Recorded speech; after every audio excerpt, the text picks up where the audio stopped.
Santo Day, first home game after Ron was inducted into the Hall of Fame on Sunday. His whole family's here and should be a fun one.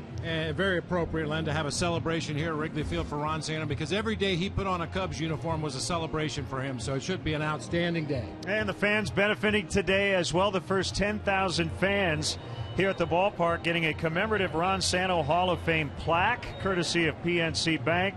And a lot of fans gathering out at the Santos statue on their way into the ballpark. His grandson Spencer is going to throw out a ceremonial first pitch, and the Santo family will sing the seventh inning stretch. And you got to look at Ron's numbers as a Chicago Cub.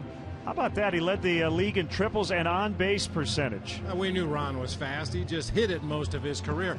Tell you one thing, Len, I went on Baseball Reference this morning to look at some of Ronnie's numbers throughout his career, and for the first time, there's the HOF in front of his name. That's a beautiful sight. It sure is. The Cubs and the Cardinals, and as you heard on the pregame show, the Cubs got swept last weekend, outscored 23-1, so the Cubs with a little revenge on their minds. Well, hopefully. I mean, just go out there and take care of business. In that game down in St. Louis, Travis Wood got ambushed in the first inning, something the Cardinals did throughout that series, really jumped on Cubs pitching early, so hopefully Travis will get through the early part of the ball game and the Cubs will find a way to score some runs for him. And they've played a lot better at home here lately. It's been a huge difference home and road, hasn't it? Yeah, they finally feel like, or they look like they feel very comfortable here at Wrigley Field. We know they put in a lot of pregame work when they're at home here at Wrigley Field to take advantage, and that work has paid off. They played much better baseball here at Wrigley lately. So we're going to send it down to the field for the ceremony today. Again, Ron Santo Day here at Wrigley Field as the Cubs honor their new Hall of Famer.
have more from Wrigley Field, getting you set for the Cardinals and Cubs on Comcast Sportsnet.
Your Chicago area and Northwest Indiana Lexus dealer, who invites you to test drive a Lexus today. Xfinity, your home for the most live sports.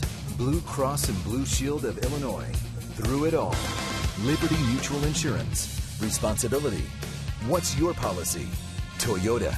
Right now, you can get a lot for less at your local Toyota dealer, official partner of the Chicago Cubs. The new wireless receiver from AT&T Uverse. Visit att.com/freeyourtv. Rethink possible. BMO Harris Bank. Helping money make sense. BMO Harris Bank. NA member FDIC. And by Southwest Airlines. Find our fares online only at southwest.com.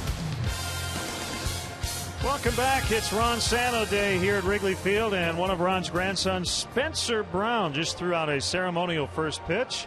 Pretty neat. Kerry Wood back wearing number 34, at least for one pitch today, as he caught it. And I tell you, Spencer has got a future. He fired a strike.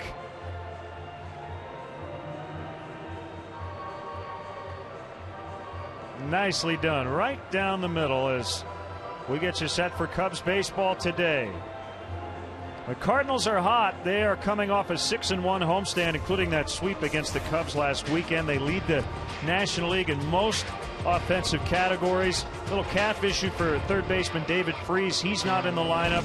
Carlos Beltran gets the day off, but Lance Berkman is back in there playing first base. And the pitchers today, it's a rematch from Sunday in St. Louis when the Cardinals shut out the Cubs 7-0. Travis Wood struggling here over his last couple of starts, and the all-star Lance Lynn looking for win number 13. So we're just moments away from the first pitch as the Cubs kick off a 6-game homestand. They host the St. Louis Cardinals coming up next.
Chicago Cubs baseball on Comcast Sportsnet, part of the NBC Sports Group. The Cubs return to Wrigley with a winning record in July, and today they welcome home their newest member of the Baseball Hall of Fame.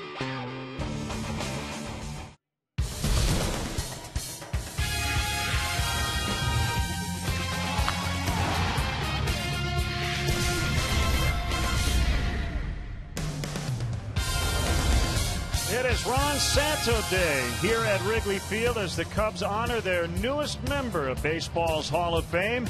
And we're set for Cubs baseball on Comcast Sportsnet. Cubs open up a 6-game homestand as they welcome in the red-hot St. Louis Cardinals. Great to have you with us to kick off this weekend. Bob Brenly and Len Casper. It's been a tough year for the Cubs. They end the month of July on this 6-gamer against the Cardinals and Pirates, but it has been a very good month. Yeah, a lot of improvement, Len. The numbers will tell you they've improved in certain categories, but the big thing for me is the instances in which the Cubs have beaten themselves either with physical or mental mistakes. Few and far between. They're playing very solid fundamental baseball. The batting average would like to be a little bit higher, but they have been coming up with a lot of timely hits. Cardinals trying to hang around in the race. They're in third place in the Central. They've won 6 of their last 7. Let's take it down to the field now for our national anthem.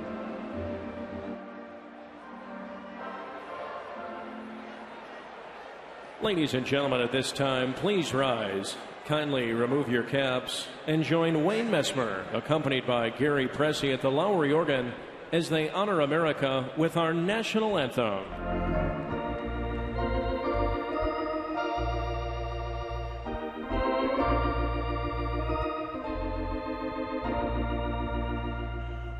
Oh, say, can you see by the dawn's early light what so proudly we hailed at the twilight's last gleaming, whose broad stripes and bright stars through the perilous fight o'er the ramparts we watched were so gallantly streaming, and the rockets' red glare, the bombs bursting in air, gave proof through the night that our flag was still there.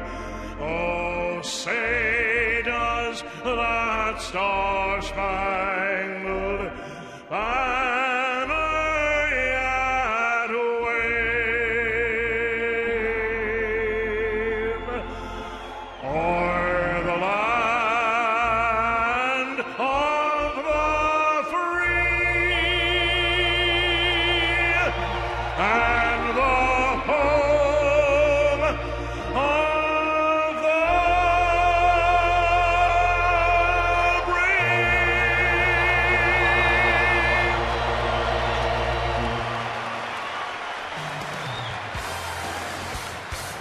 The great Wayne Messmer with our national anthem. Cubs trying to figure out Lance Lynn. Travis Wood trying to recover after a rough start in St. Louis. We'll have all the action right around the corner.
Just fine weather-wise.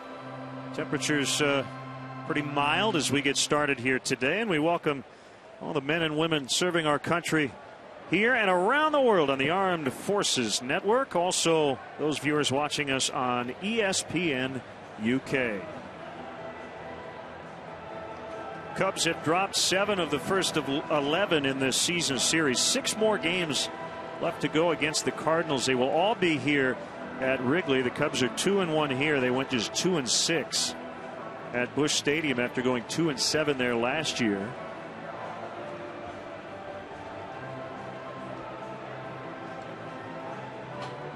Nice pregame ceremony with the Santo family, and they will be conducting the 7th inning stretch today. You saw the number 10 mowed into the grass in center field, and all the flags ringing the ballpark on the roof today are number 10 flags in honor of Ronnie. And they're going to do it again. The heel click. Nicely done by the Cubs as they take the field behind left-hander Travis Wood. Let's get the Cardinals Southwest starting lineup written out by first-year manager Mike Matheny. Rafael Furcal's the shortstop. John Jay had that big 4-hit game on Sunday. What a series Matt Holliday had against the Cubs.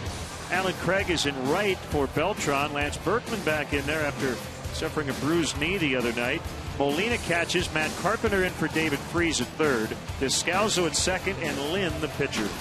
And let's take a look at the Cubs defensively here this afternoon. It'll be Alfonso Soriano in left, David DeJesus in center, Brian LaHare over in right field, Luis Valbuena at third base, Starlin Castro and Darwin Barney will make up the double play combo up the middle. Anthony Rizzo over at first base. Giovanni Soto doing the catching today for left-hander Travis Wood. As Len mentioned, his last couple have been pretty rough. A loss against the Marlins, a loss against the Cardinals in St. Louis on that last road trip. A combined 10 2/3 in those 2 starts. 17 hits, 14 earned runs. No secret for Travis Wood, just needs to keep the ball out of the middle of the plate. As you get a look at today's umpiring crew, Brian Knight will be behind the plate, Mark Wagner at third, crew chief Mike Winters out at second base, and Angel Campos will be umpiring at first. Travis Wood, 25 years old, 5'11", 175. Light breeze coming in off the lake as we get started.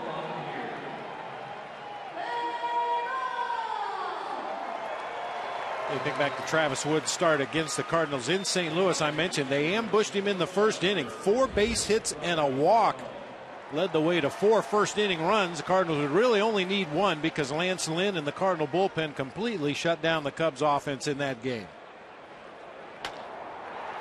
Only matinee in the major leagues. Everything else under the lights tonight. And switch hitting Rafael Furcal takes a fastball for a strike.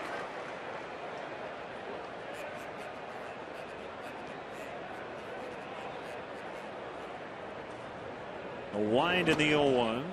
There's a curveball that bounced up there. 77 comfortable degrees and an east wind at 10. So the trend continues. Even on the really hot days, the wind has been blowing in for the most part, as Castro had to look that ball in before throwing across to get the out.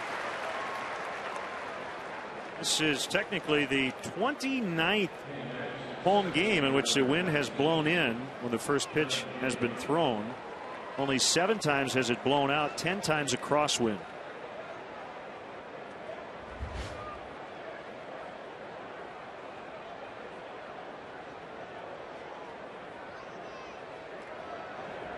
John Jay, the center fielder. In that game on Sunday, career high 4 hits. And the game-winning 2-run double. Scored twice. Scored once. And that pitch is inside.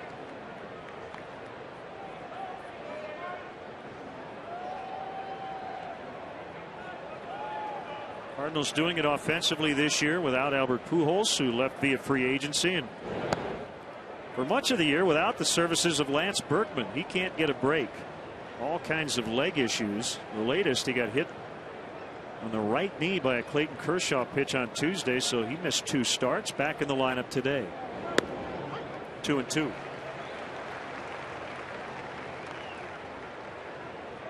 Lance Berkman pinch hit in the ball game a couple of days ago and limped badly after drawing a base on balls. Is not close to 100% healthy, but in the lineup anyway.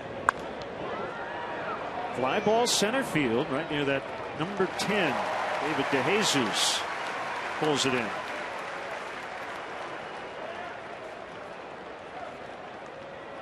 So 2 outs, and it's Matt Holliday. Scorching hot, hitting .427 with 15 doubles, 7 homers over his last 33 games.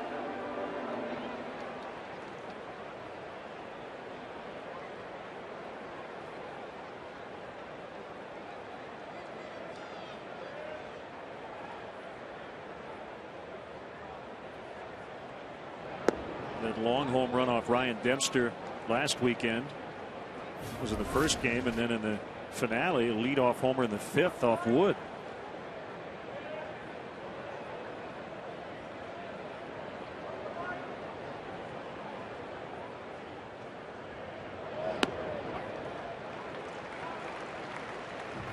One of 2 home runs that Travis Wood gave up in that last outing against the Cardinals. That one on a cutter that was down and over the heart of the plate. As you mentioned, Matt Holliday, red hot hitter in the middle of this Cardinals lineup. He would probably be the guy that you would say don't let him beat you, but there are so many other potent bats in this lineup. Tough to pick one, but if you had to right now, it would be Matt Holliday.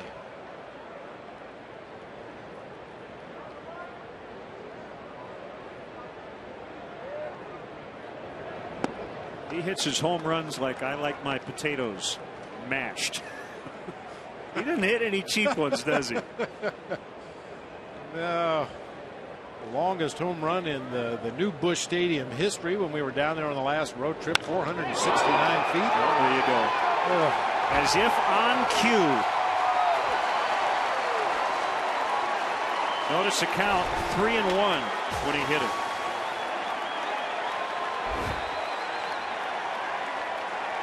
So the Cardinals with an early lead.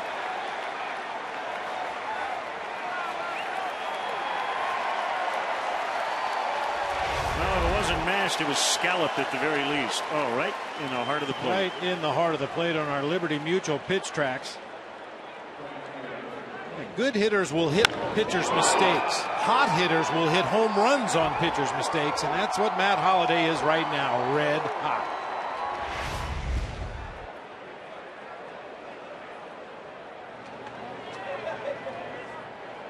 Now the cleanup hitter, Alan Craig.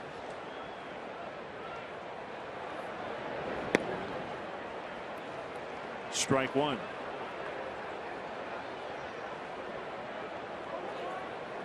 No manager at this level has it easy.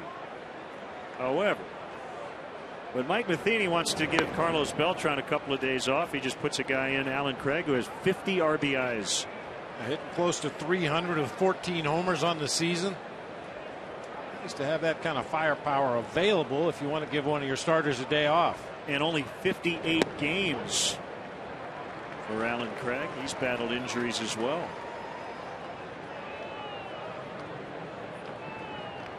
When you play the Cardinals, one thing you know going in, you're going to have to score some runs to win the ball game because they are going to put points on the board. It's nearly impossible to shut this offense down. They've got so much home run power. They've got just enough speed. Wood picks up his first strikeout, but not before Matt Holliday just cranked one into the bleachers in left center. So it's 1-0 Cardinals with the Cubs coming to bat.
Last in the majors in runs with 356. Got to get some cold guys hot. DeJesus, Castro, Rizzo at the top. Soriano, Lejer, Soto in the middle. Barney, Valbuena, and Wood at the bottom.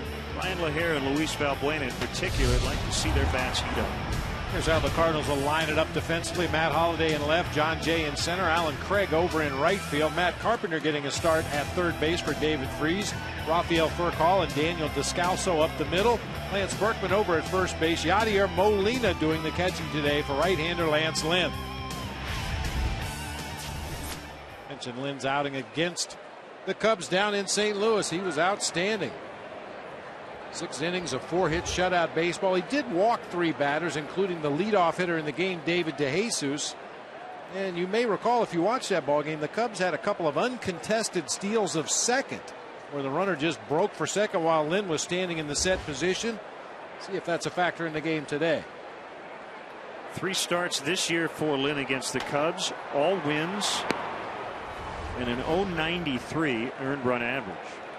So a quarter of his victories will come against the Cubs. 1 strike on the leadoff man, DeJesus.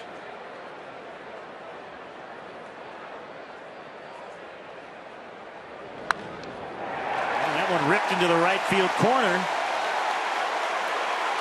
And David thinking 3. And he stands at third with a triple.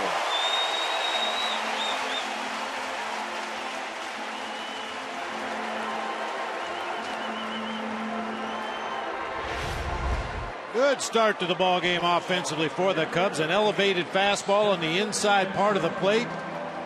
David spanks it down into that right field corner, where Alan Craig had all kinds of issues, not only getting to that baseball, but ultimately picking up when he did get there. And DeJesus turned the corner in second and is perched at third base with nobody out. We'll play Carpenter, the third baseman, in. Berkman in a couple of steps. Same for Descalso at second.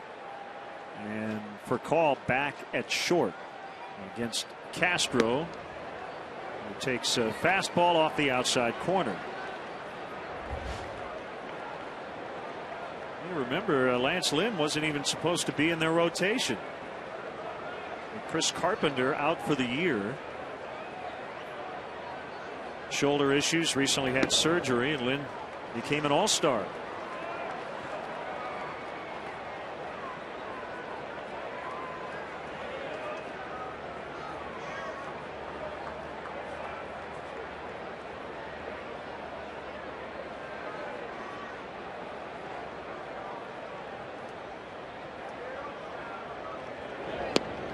Astros avoided a long offer. Generally kind of 1 for 4, 1 for 5. Just hasn't been hot in a while. 5 for 24 on this last trip.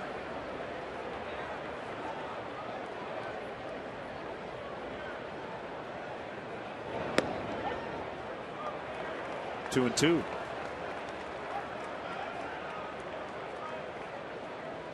Almost a full month's worth of games. Starlin hitting under 200. That's where the occasional base on balls will help you maintain your batting average when you are in one of those stretches where you're only getting a hit a game or maybe an offer.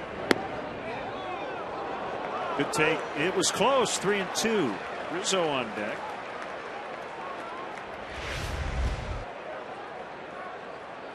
Pitch number 5 will be called a ball outside. Pitch number 2 was called a strike on the inside corner.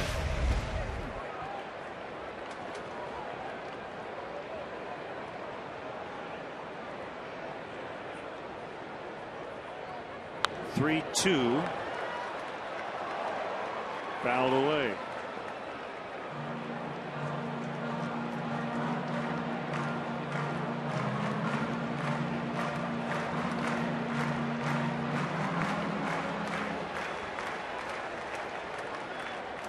This club went 2 and 4 on the just completed trip, but winners of 16 of 25.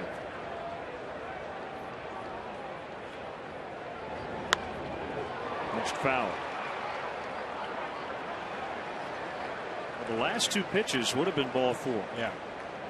It's one thing to protect the plate on those pitches around the borderline, but you don't really need to protect the left-handed batter's box. If the ball's that far away that you have to take that kind of swing just to make contact and foul it off, it's probably not a strike.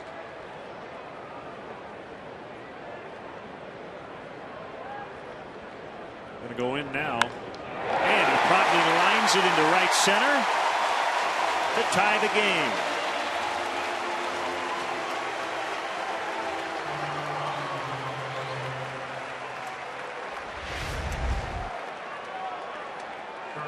Right down the middle of the plate, maybe a little bit on the inside part after a couple of very awkward looking swings on pitches away. A strategic mistake on the part of Yadier Molina and Lance Lynn to try to come in on Starlin Castro, and he fights it off up the middle for an RBI base hit. When you look at that sequence, isn't it amazing that teams throw him strikes in that spot? It really is.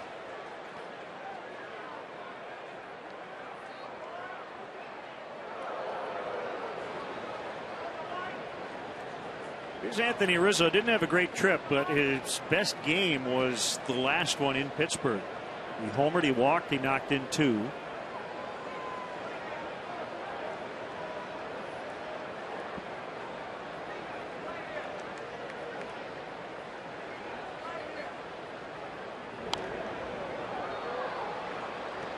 Talking about Lance Lynn grabbing Chris Carpenter's spot in their rotation. You know, you think about Steven Strasburg has got a pitch count, an innings count. Not exactly sure what it is, but Mike Rizzo already knows, the GM of the Nationals. You have Chris Sale going through this grind for the first time with the White Sox as Rizzo cracks that ball. It should get way out into the patio. 3-1.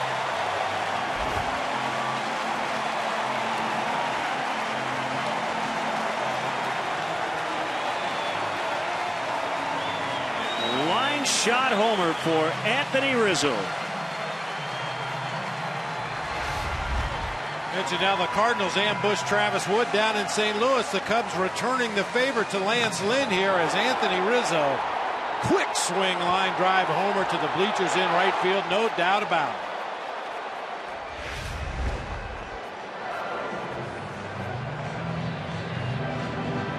Just a few pitches into the game, Derek Lilliquist, the pitching coach, out to talk it over with Lynn.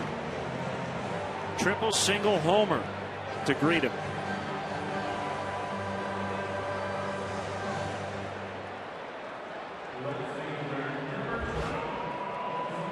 I was just going to say, with some of these playoff contenders, I even put the Pirates in that mix. They went out and got Wandy Rodriguez, but the young pitchers are putting together really good seasons. How much does an organization or a manager kind of count on them when you get into October and crunch time and getting into innings that they've never pitched before? As Soriano hits that ball to deep left, Holiday over in the corner, and it's going to land just foul. And another ball struck well. Obviously, it changes the entire makeup of your pitching staff when you take a guy like a Steven Strasburg, or in the case of the Cardinals, Lance Lynn, anybody who happens to be on some kind of pitch monitoring program. That's going to change the complexion of the pennant race. There's no doubt about it, and I still say it's going to be interesting to see if those teams who are going to limit their young pitchers are willing to stick to that program when we get down to that last month of the season. And I would even say, and Lynn threw 164 innings with Memphis 2 years ago, started today with 116. Even if they're active, they're pitching, you treat younger pitchers a little differently, don't you, going into a postseason or even a pennant race for the first time? I think it's inevitable. I don't think you have any choice, really, especially if you've got veterans in the bullpen who have been through the wars before. You might be more likely to pull the plug on your starter earlier in the ballgame. It's the first out as Soriano strikes out. And I think it's also why GMs go out and look for veteran starters, even if they have a full rotation, because you just never know.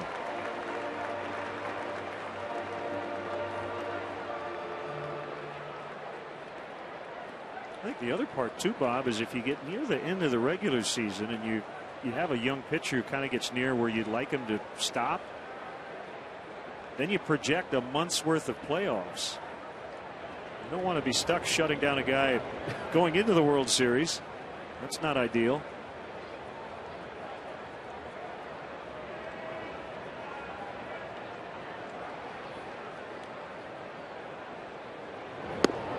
Big swing and a miss. 1-1 on LaHare, who's had a big year against the Cardinals. 5 home runs already.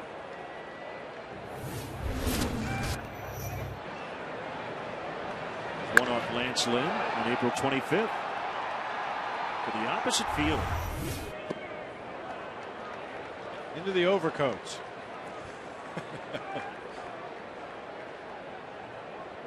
I mean, you can certainly understand any organization trying to protect a young pitcher and protect his arm if the guy's a cornerstone of your pitching staff in the indefinite future.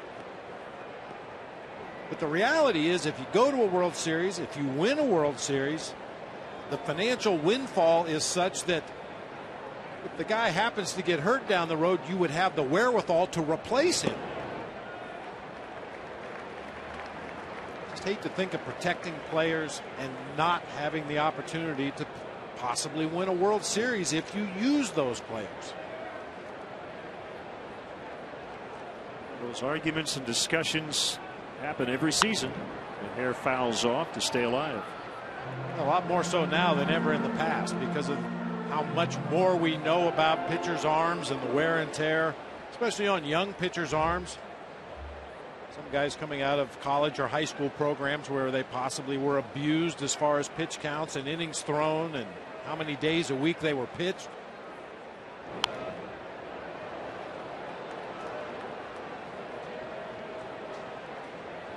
Notice they never complain about a young catcher. Oh, geez.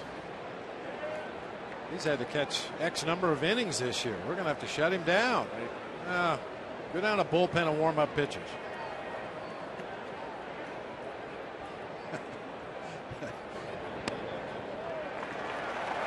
Ball 4, good at bat for LaHare.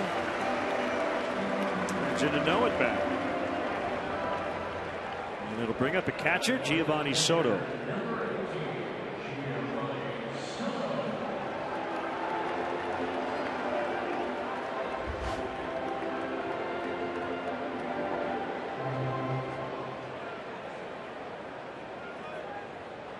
Cubs with all kinds of problems getting to Lance Lynn. Allowed 2 runs in over 19 innings over his first 3 starts. Cubs have jumped on him for 3 here in the first inning today.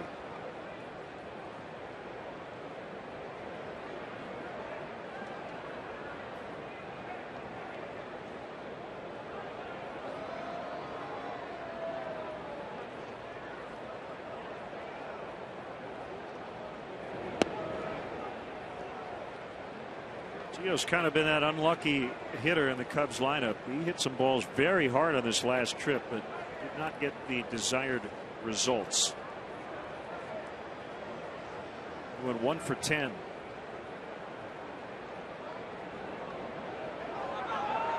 LaHare takes off. This time the Cardinals are going to snuff it out. Tag applied by Descalzo. Goes back to what you mentioned. Cubs catching St. Louis napping a couple of times last weekend. Yeah, Lynn holding the ball just for an extra tick out there on the mound as LaHare broke for second base. Tough to fool a team twice in 1 week on that particular strategy.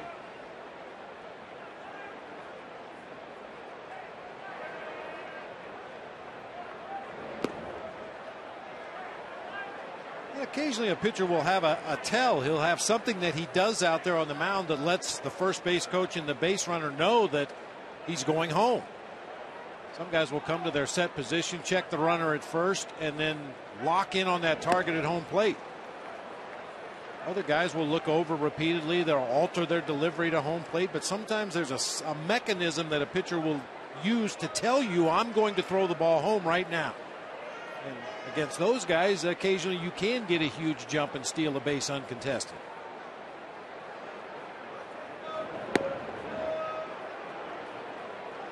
Another close one Lynn didn't get. Time on a slider.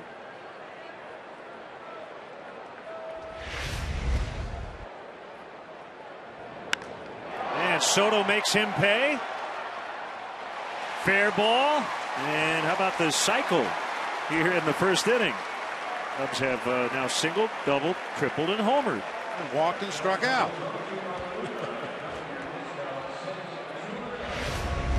You put any pitcher in a predictable count where you can guess fastball, take a much more aggressive swing, which Giovanni Soto does, and Lance Lynn has made a boatload of mistakes right down the heart of the plate here in the first inning. To their credit, the Cubs hitters have been all over him.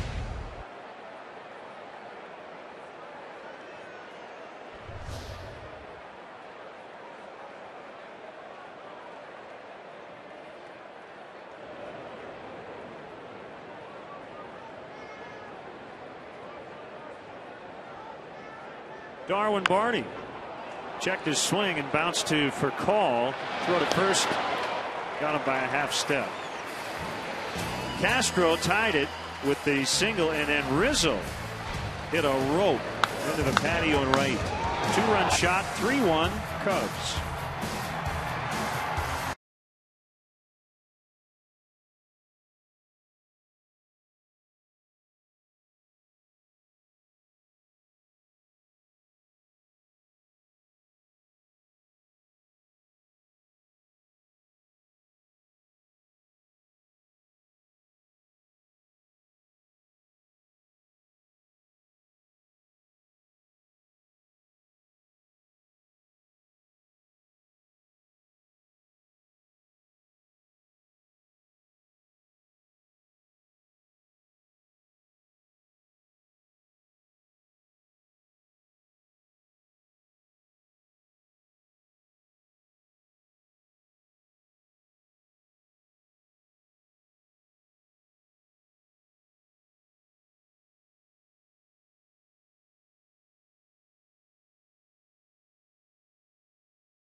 Battle the cards at noon 05, and be sure to get here early. The first 20,000 fans will receive a Cubs t-shirt, compliments of StubHub, official fan-to-fan ticket marketplace of Cubs.com.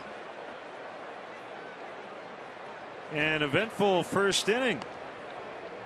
And Holiday with a home run off Wood, and then the Cubs came back with 3 quick ones, including a 2-run homer by Anthony Rizzo.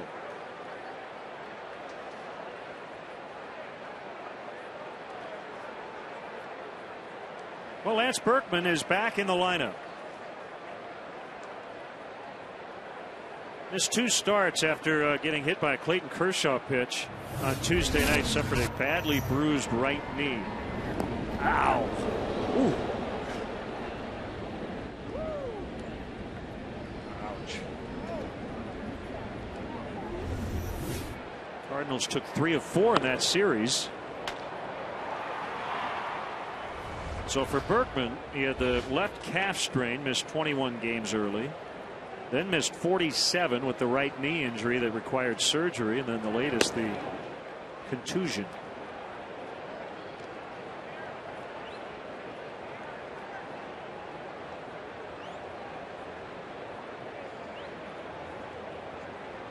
Two and 0 the count on the switch hitter. That in there for a strike. 2-1. I mean, any hitter needs to have a good base underneath them in order to hit with any kind of authority. Berkman's repeated knee issues this year. It's very tough for him to be on top of his game. That was a vicious hack. 2-2.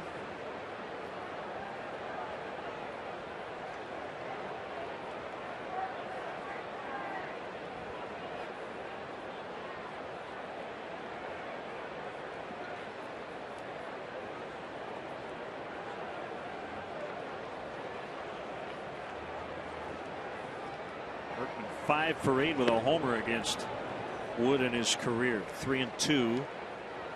Molina on deck.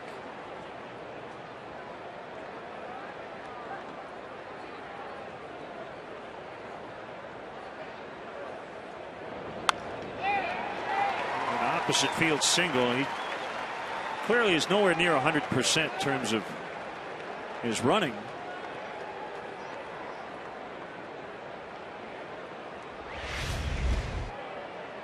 They used to call him Fat Elvis in Houston. You can't do that anymore. Lance Berkman lost a lot of weight, got himself in good shape when he found out he was going to be playing some outfield for the Cardinals, and he's always been able to swing that bat. Opposite field base hit to start the inning.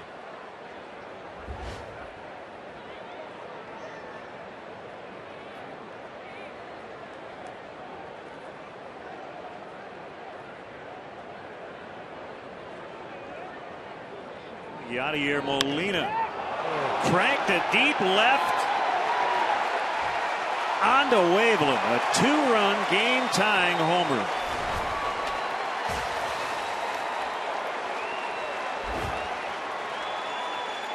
Well, I'll refer back to your scouting report. Every time we see Molina, you put a runner in scoring position, he's thinking right field, but otherwise he tries to do what he just did. And this really is an ambush. We've used that term a lot lately, but Yadier Molina is a guy that rarely chases that first pitch unless there are runners in scoring position. But I had a feeling that Travis Wood was going to start him with a first pitch fastball, and he absolutely crushed it. Buckle up. 3-3. And we've already seen 3 home runs. 3 long home runs. Matt Carpenter playing third, 2-0. Molina with 16 home runs.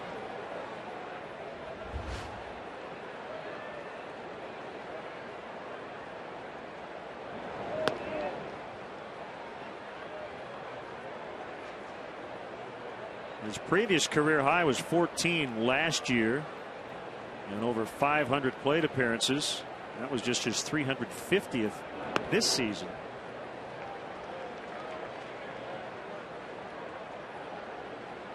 Big numbers for Carpenter against the Cubs. He had 3 hits yesterday against the Dodgers. 3-2. Yeah, for Molina between 05 and 2010, he was good for 6 or 7 or 8 home runs a year. Starting in 05, he hit 8. In 06, he hit 6, then 6, then 7, then 6, then 6, before jumping up to 14 last year, and has already surpassed that this season. Carpenter walks, still nobody out, and it's Descalzo, the second baseman, who's hitting 8th today.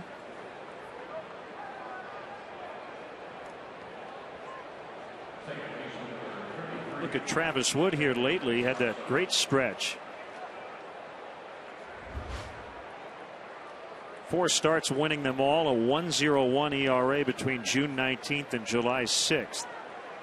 That included a scoreless streak of over 19 innings. But over his last 3 outings coming into action today, 1-2 with an 8.64.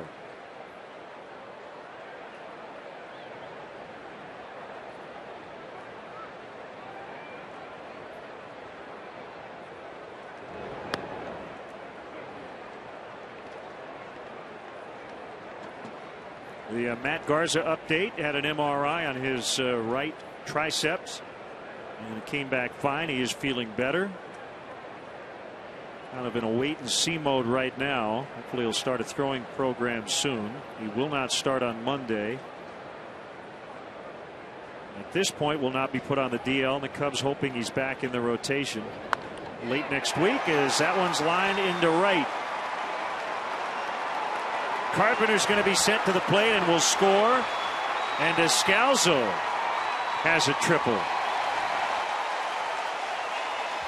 Cardinals have their second lead. It's 4-3.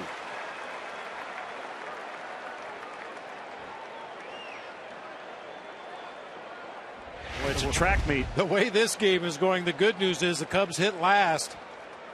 Little cutter that just flutters up there on the inside part of the plate for Descalso. He's able to keep it fair into the right field corner. Yeah, you're right. This is a track meet so far today. Cubs hit for the cycle in the first inning. The Cardinals here in the first two have 2 homers, a single, and a triple. I was going to say watch for the squeeze. Usually a good time to put on a squeeze play is right after some kind of confusion or a cutoff and relay play where you get pretty much the entire defense involved. But with Jose Oquendo coming down the line to talk to the Cardinals pitcher, I think that takes the idea of a squeeze play out of the equation. Infield in, and Lynn, it's a high fly ball out toward Brian LaHare, trying to get behind it. Runner headed toward the plate. The throw there won't be in time. 5-3, a sacrifice fly for Lance Lynn.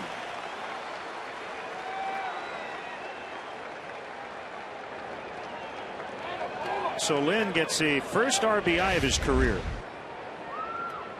Brian LaHare did right to try to stay behind that ball, get some momentum going on his throw, but Descalso just too quick down that third base line. Cubs unable to throw him out at the dish.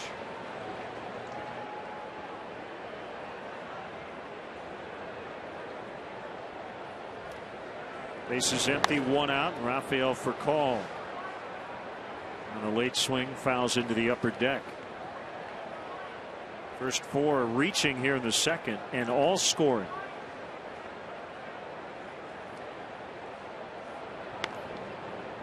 Furcal kind of a bail and wail there. His head went flying off to the left. The ball hit the end of the bat and trickled out to Darwin Barney. He was so far behind the first pitch, he over adjusted, and that time was way out in front of the second delivery. Looked like he cued it right off the end of the bat with a lot of side English. The awkward looking swing.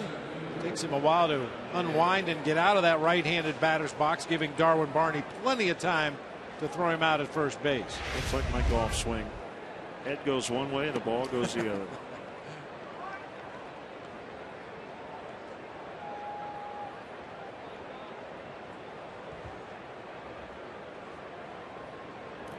One 0 to John Jay in there for his strike on a slider. This is one of those games, Len, players watching in other clubhouses around Major League Baseball would see the score 5-3 in the top of the second. Geez, the wind must be howling out at Wrigley. That is not the case. Wind continues to blow in from center, right center field. Just a lot of base hits and 3 home runs already, all to left field. Well, actually, no. Rizzo's was to right. Line drive through the wind.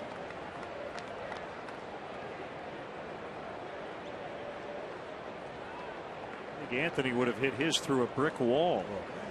Smoked.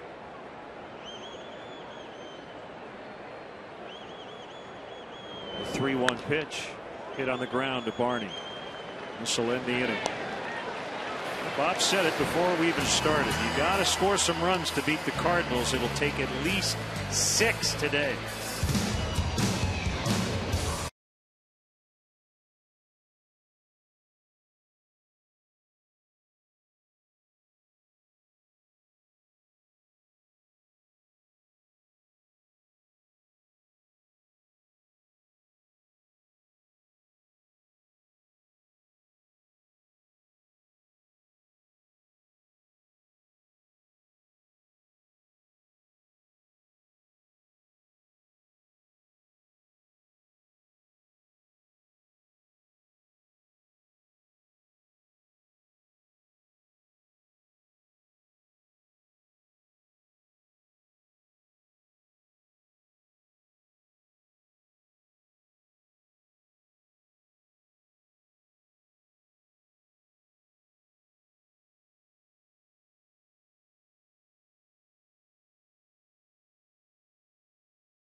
Louisville Slugger has just released a limited edition full-size Ron Santo Hall of Fame commemorative bat. Get yours today at BigTimeBats.com or by calling 866-280-BATS. Now our Coors Light Freeze can. Cubs players again honoring the late Ron Santo with the heel click. Made famous by Ron back in 1969.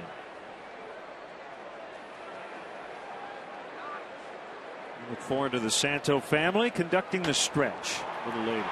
We want to see the heel click after a Cubs victory.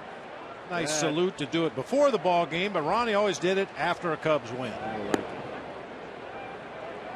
Well, the man playing Ronnie's old position, Luis Valbuena, takes a strike. He needs a hit. 0 for his last 17. Went 0 for the last road trip, in fact. And when you're 0 for 17, it's usually 0-2 before you can even take a breath.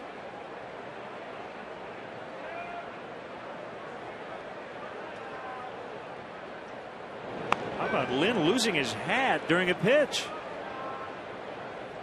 I can't tell you the last time I saw that. I don't think I've ever seen that. I don't recall ever seeing that. Oh, I did see that one time a pitcher knocked his own hat off in his windup, and I think that's what happened when Lynn brought his hands back to the front of his body from behind his head. The glove just caught the little beanie on top of the hat and pulled it right off. Tough for the hitter to try to find the ball there.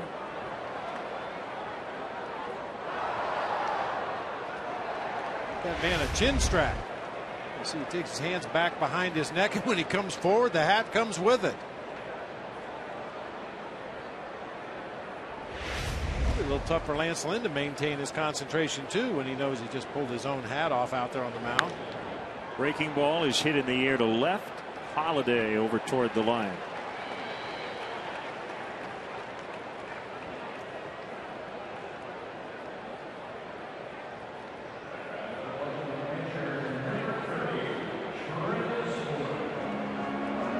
Here's Travis Wood trying to help himself here. Hitting .238 on the year.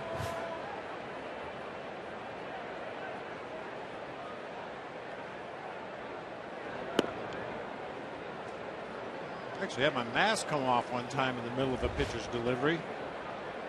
I dove to the right, the umpire dove to the left, the ball went to the backstop. Fortunately, nobody on base. That's scary.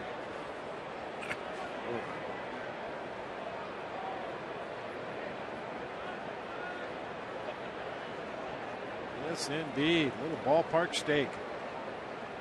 Anybody have a napkin? I know what you're going to say. That's why they invented sleeves. Yeah. Oh, this one could get a little ugly. So we'll go back to game action. 3-1 on Wood.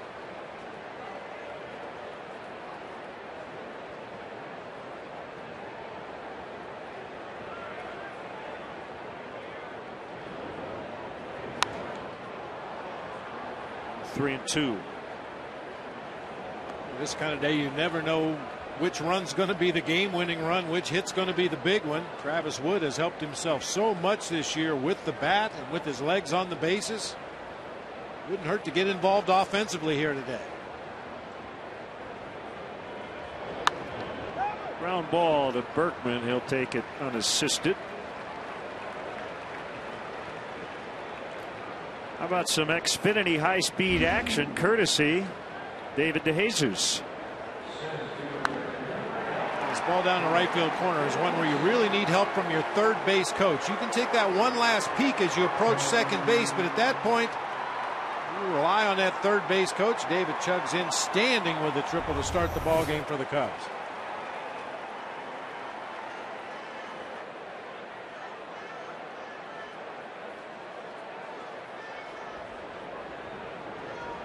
Sixth triple of the year. Trails Starlin Castro by 1 for the team lead.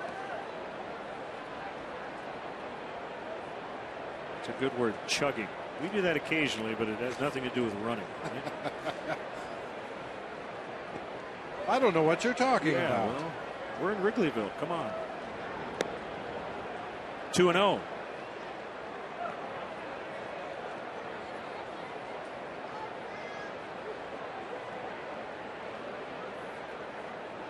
It's Lynn, 6'5", 250. Supplemental first-round pick back in 08.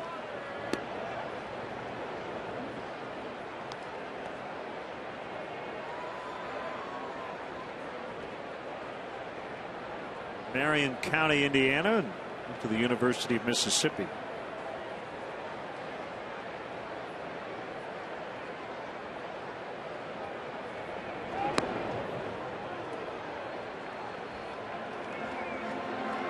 Pretty clear, Brian Knight just not going to give the outside corner at least a pitch that's borderline.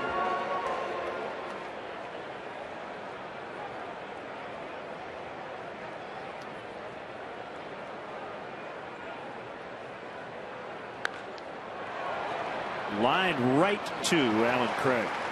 Jesus hit that ball hard. But the Cubs go down in order in the second. 5-3 Cardinals after just 2.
MLB authenticated Cubs memorabilia. Don't miss your chance to own a Ron Santo commemorative base used during today's game. Stop by the Cubs Authentics booth here at Wrigley Field in the concourse, or email CubsAuthentics@Cubs.com for this and all your Cubs memorabilia needs. Matt Holliday homered in the first inning, and he leads off the Cardinal third. Cutters inside, 2-0.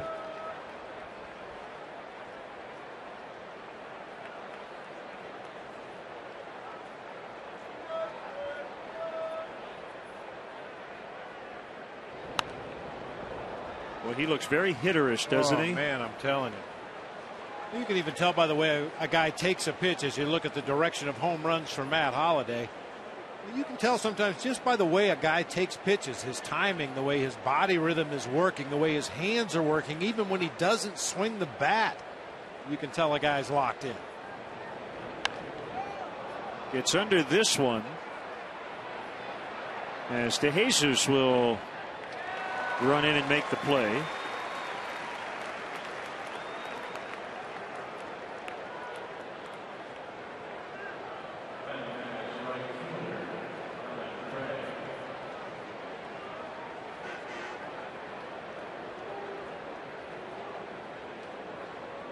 Now Craig, who struck out to end the opening frame.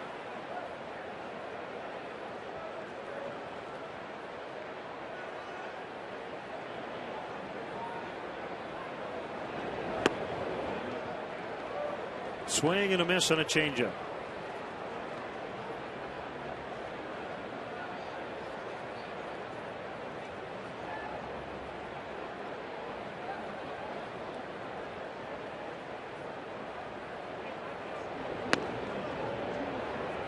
.90 on the fastball, but inside.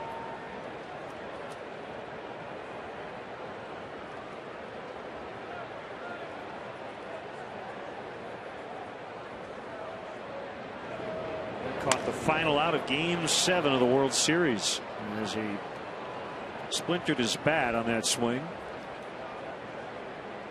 3 game-winning RBIs in the World Series. That tied a major league record.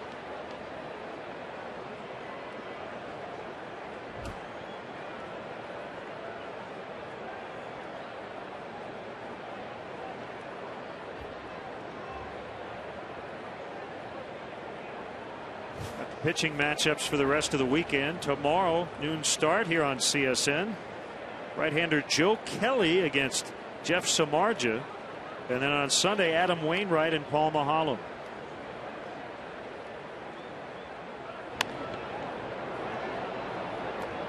Soriano will get there. Be our first look at the rookie Joe Kelly tomorrow. Paul Maholm, one of the hottest pitchers in baseball, will get his start on Sunday. He's won 5 in a row. I did see Joe Kelly in action against the Dodgers. He came in as a pinch runner for Lance Berkman in extra innings against the Dodgers. Promptly ran to second base and stumbled over the bag. Had to go back, but Rafael Furcal ultimately got the game-winning base hit. Kelly was able to score the game winner.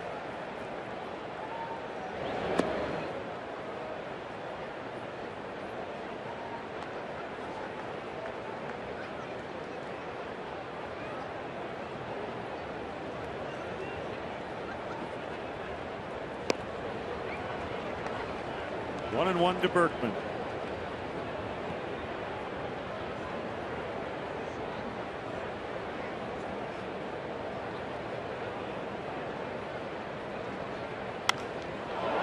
Deep left for Berkman, and even on that bum knee, he can still jog around the bases. 6-3. They've connected for a homer each inning.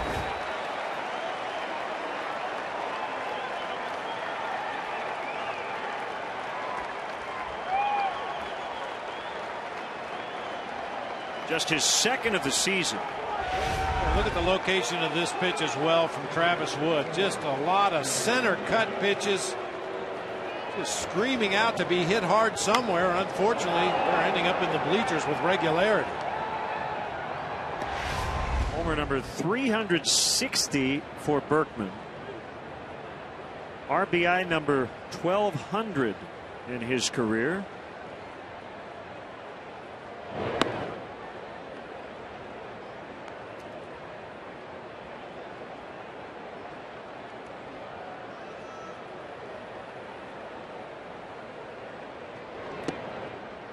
Change up outside to Molina. Hit a 2-run homer onto Waveland his first time up.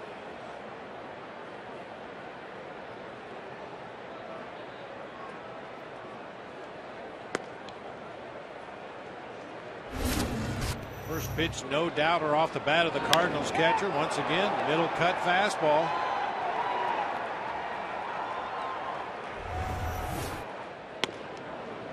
Swing and a miss, and the inning is over. But another homer, 3 of them today for the Cardinals, and they lead 6-3.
StubHub, where you'll find the seats you want and the freedom to choose where you want to sit.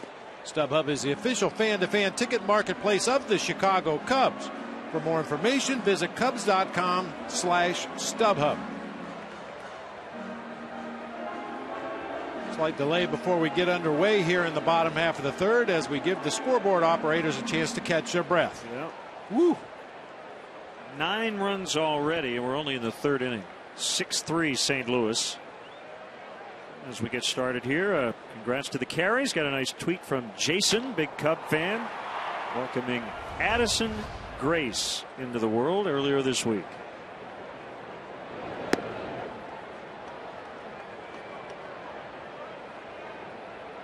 One strike on Starlin Castro, singled home the Cubs' first run to tie the game in the opening inning.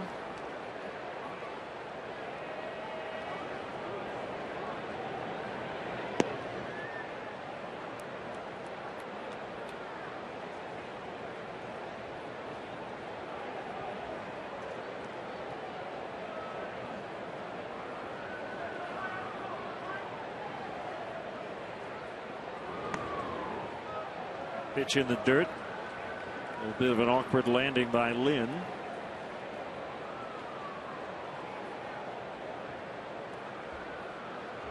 I have 2 pretty distinct landing spots in this one early on, with the 6'5" right-hander and the 5'11" lefty.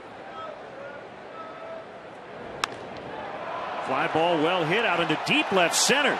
Jay going back after it. It's going to be in and out of the vines. Castro coming around second. On his way to third, he is saved.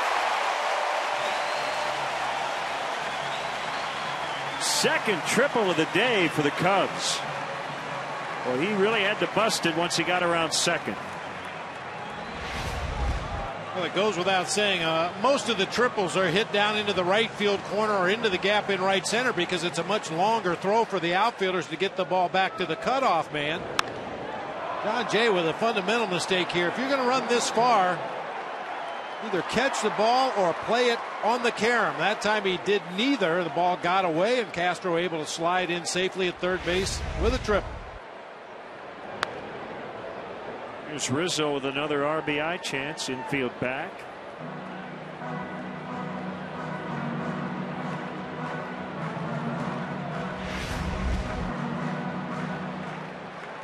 This is something they're trying to break Starlin Castro of, that habit of watching the ball while he's running. You know where you're going. You know where the throw is going. Put your head down and go as hard as you can, and trust your third base coach, Pat Listash, to let you know what's going on behind you.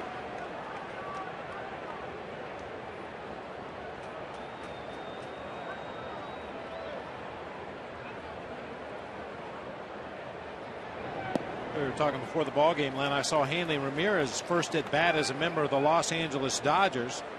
Hit what he thought was a home run, admired it in the batter's box, started jogging down the first baseline, and when the ball hit the wall, he then had to go hard between first and second, and the entire way between second and third, he was doing exactly what Starlin Castro was doing, looking back over his shoulder.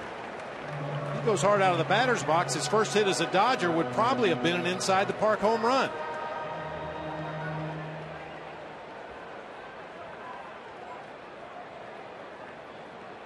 Well, we live in a very visual society nowadays. Yep. Everybody wants to watch and see what's going on.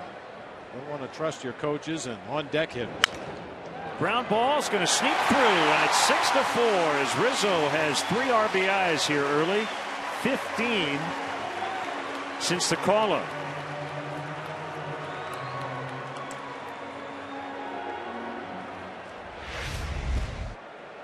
I think this is what really sets Anthony Rizzo apart from other young power hitters. His willingness to just hit the ball wherever it's pitched, try to put a good swing on it and hit it hard. That time it results in a ground ball past the diving third baseman for another RBI. Since he came up on June 26th, he leads National League rookies in RBIs, in home runs, and in batting average.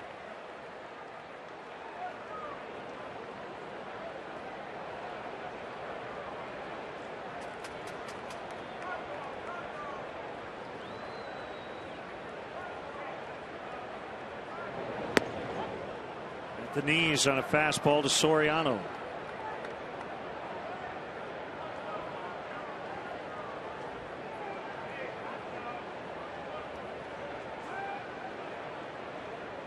No homers in his first 30 games, 19 over his last 60. And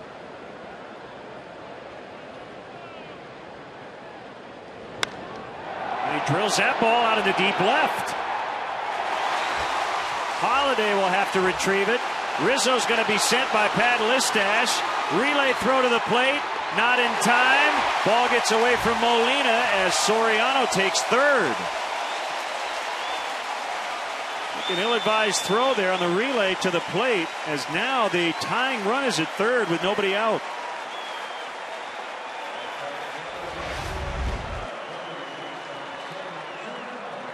A nice quick swing by Soriano and a pitch down in the zone. We know how much he likes that low ball.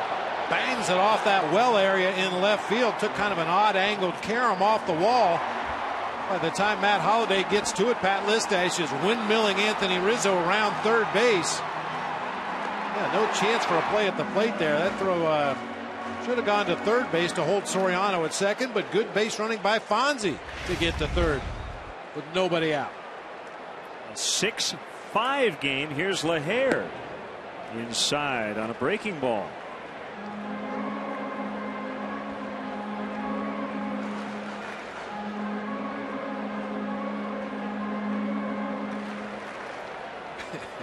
At this point, which manager blinks first? Which guy decides I've seen enough of this from my starter?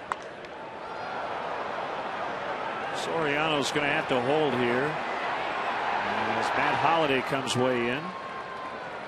One out.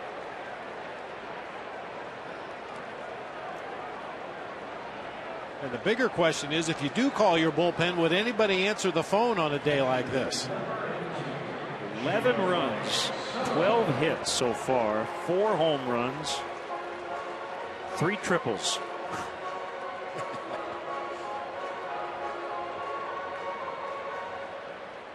Well, if you like pitchers duels, this is not your kind of a ball game. There's fights at the bat rack for guys to get up at the plate today. Big at bat here for Soto. Tying run at third, 1 out.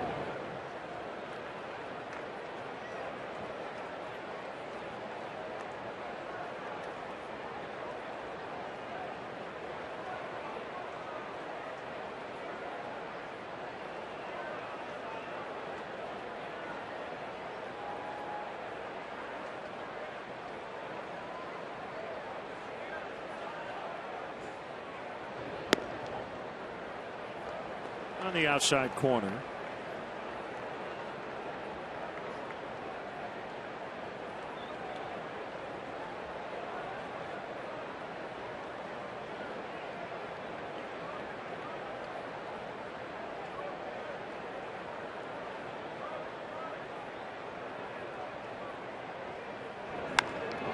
Into center, base hit, tie game. Soto 2 for 2.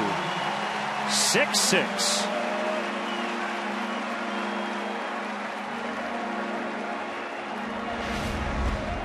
Liberty Mutual pitch tracks. Hanging slider right in the middle of the plate. Lance Lynn just can't believe what's happening here today. This is a team that he normally dominates, and Cubs offensively are just banging him all over the ballpark today. Still, both bullpens are quiet. Runner at first, 3 runs in, and an outside corner fastball to Barney.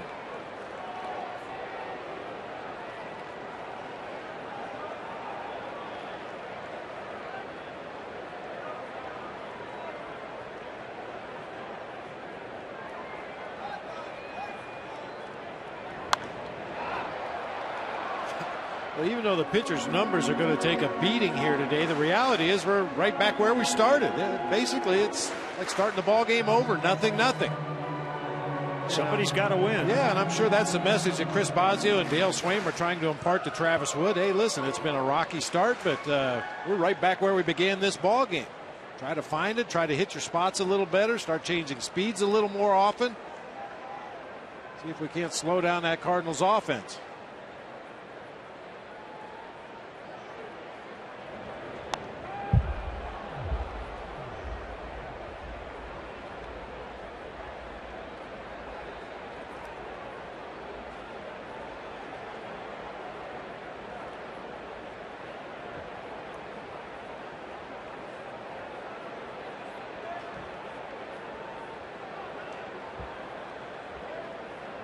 Cubs are a home run away this inning from hitting for the team cycle in 2 different frames this game. Did it in the first.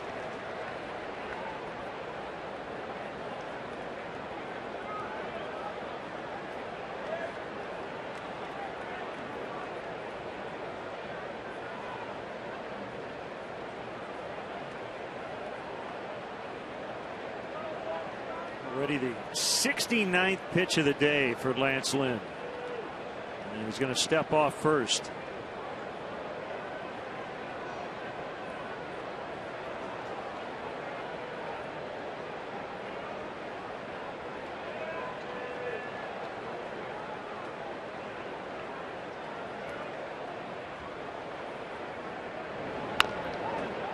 This will take for call right to second. They'll turn the 6-3 double play, but the Cubs tie it up with a 3-spot. RBIs from Rizzo, Soriano, and Soto. Cubs are 8 for 15 already in this game.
By the new Doritos Locos Tacos from Taco Bell.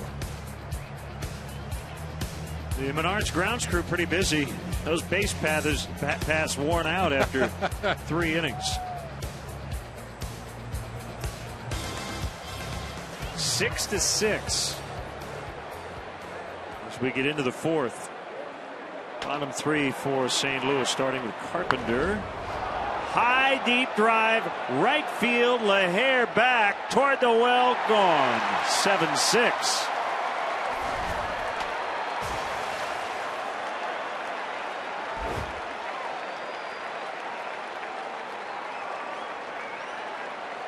Four homers for the Cardinals already. 1 per inning.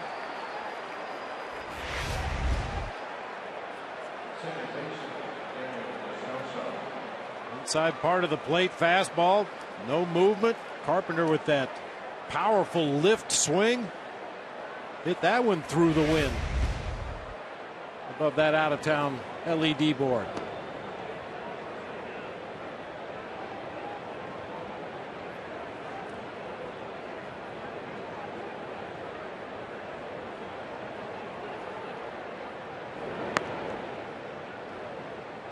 Back and forth we go. Cardinals have already had 3 leads in this game. Had a shot at Dale Swaim and Jamie Quirk over in that third base dugout, and right in front of them they've got all the notebooks with the various stats and information that they poured over before this game. They might as well throw all that in the trash today. It's just going to be a slugfest.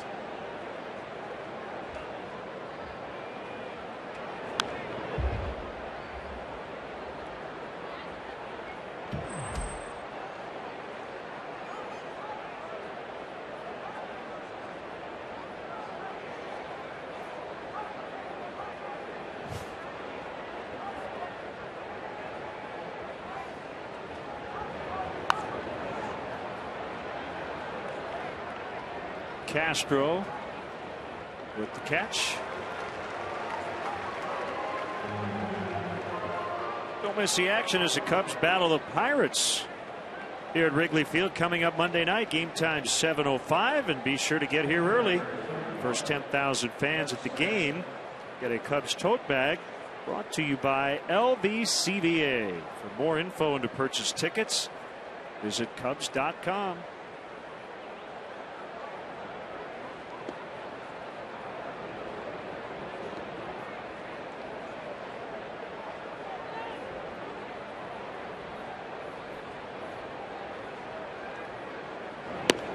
Sudden Lance Lynn has a lead again.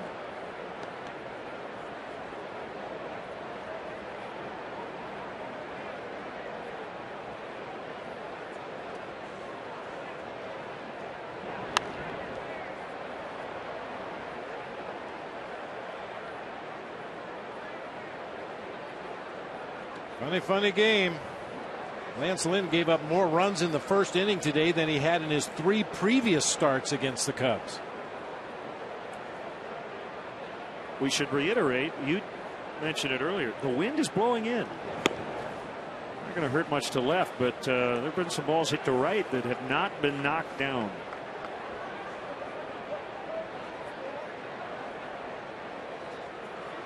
Cardinals have scored in every inning. They've homered in every inning. 3-2.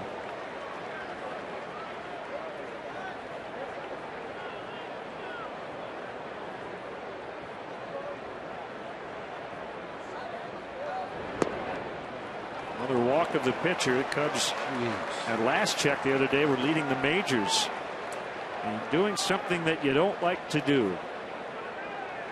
Especially on a day like today when it seems like every offensive player in both lineups took their hitting pills. Don't want to put anybody on base, much less the opposing pitcher.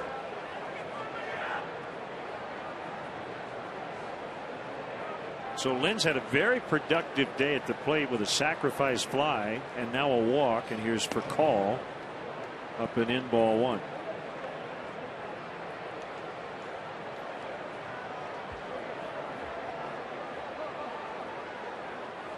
I think you hit it on the head. If it's 7-1, Travis Wood probably wouldn't have made it through the 3rd inning, but because the offense keeps coming back, the 2 managers are giving their starters long leashes.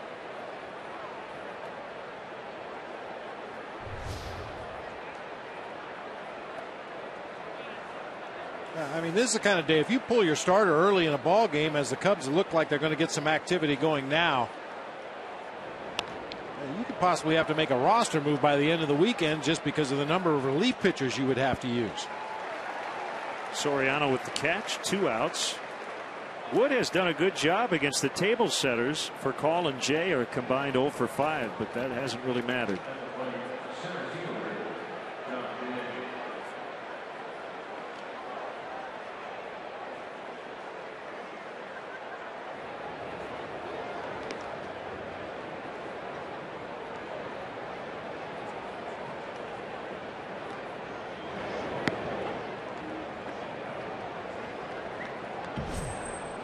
It will be rookie Jeff Beliveau.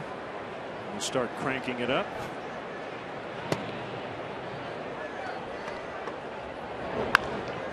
Sharply hit bouncer to Castro. He'll have to throw to first, and that's the inning. Go ahead homer on the first pitch of the inning by Matt Carpenter, and it's 7-6 Cards.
back to this era, 1960 to 1974.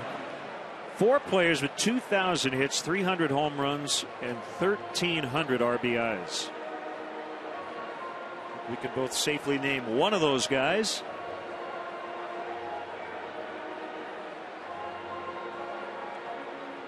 And that's not who I was thinking of, but Billy Williams might be on that list. Enjoying the ball game with his lovely wife, Shirley.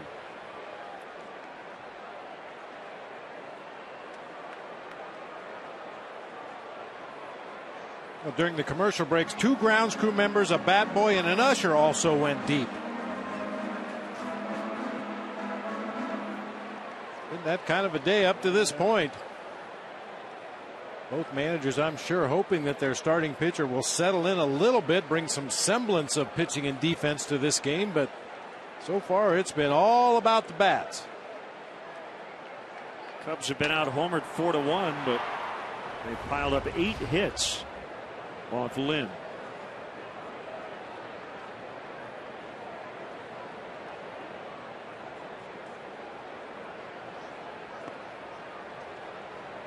And low for ball 1 to Valbuena.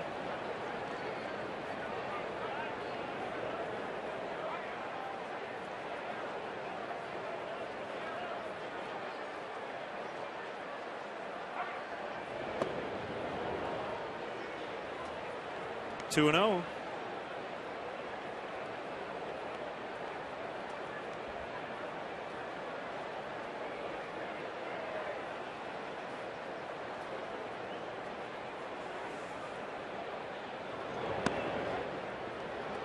Feels like make or break for the Red Sox. This weekend they're at Yankee Stadium playing the first place Bronx Bombers. Boston's in last, 10.5 out, a game under 500. Aaron Cook and Phil Hughes, the scheduled pitchers. When the season started, nobody really looked at this series as being a big one, but Oakland and Baltimore combined 13 games over 500 going into that game tonight as Lynn walks the leadoff man, and it'll bring up Travis Wood.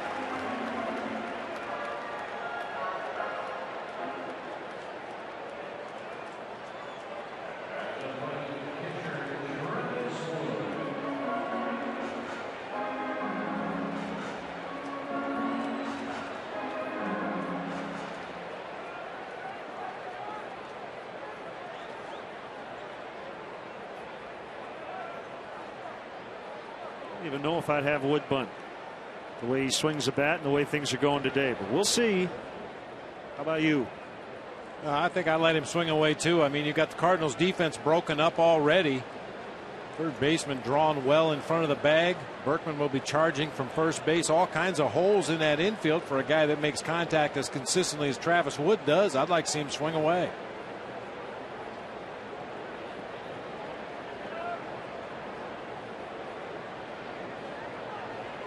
The newest Cardinals veteran left-hander Brian Fuentes added to their roster a couple of days ago, and he's getting ready quickly.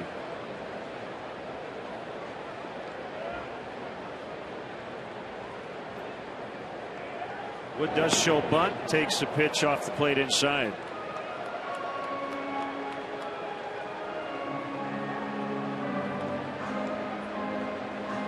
Look around Major League Baseball. Results from last night.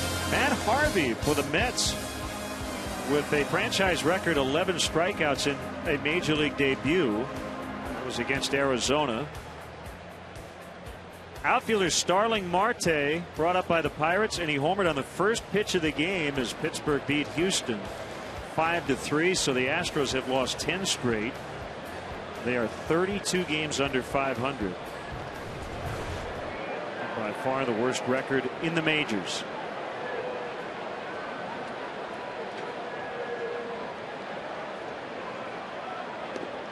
Valbuena took off. He's going to be out by 10 feet. Oh, somebody missed something. Yeah. He was looking at home plate when he took off.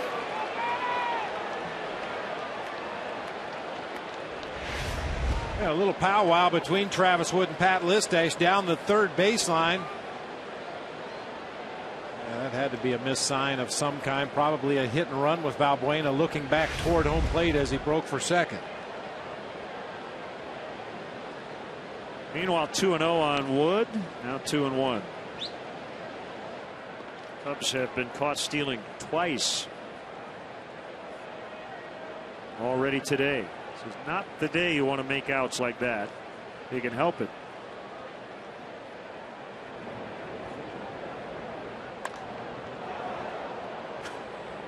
This Wood just pulled one into the players' parking lot. Yeah.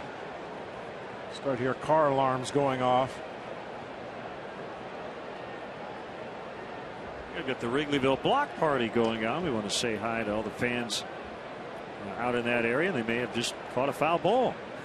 It's going on all weekend. Strike 3 called. Just like that, 2 outs.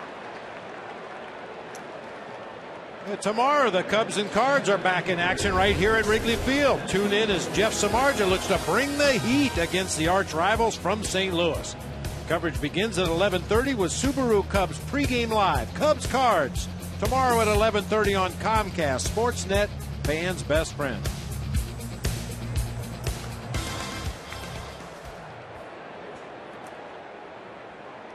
Well, how good was Jeff Samardzija last time out? Ooh, man.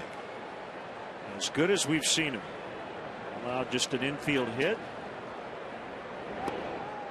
8 innings.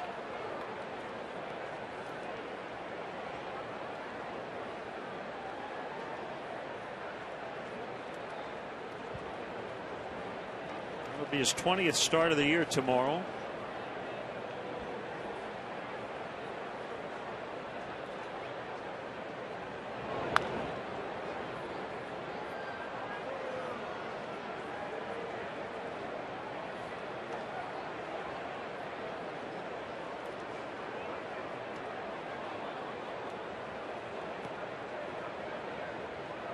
The 8 half innings so far in this game, only 2 times has a run not scored. The Cubs failed to score in the bottom of the second, and so far have been held off the board here in the fourth.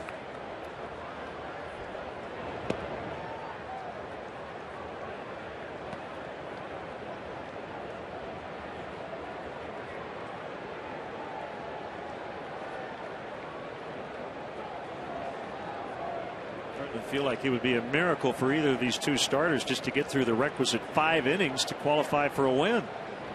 Lance Lynn just trying to get out of this 4th inning unscathed. And he would still need to get 3 more outs with a lead.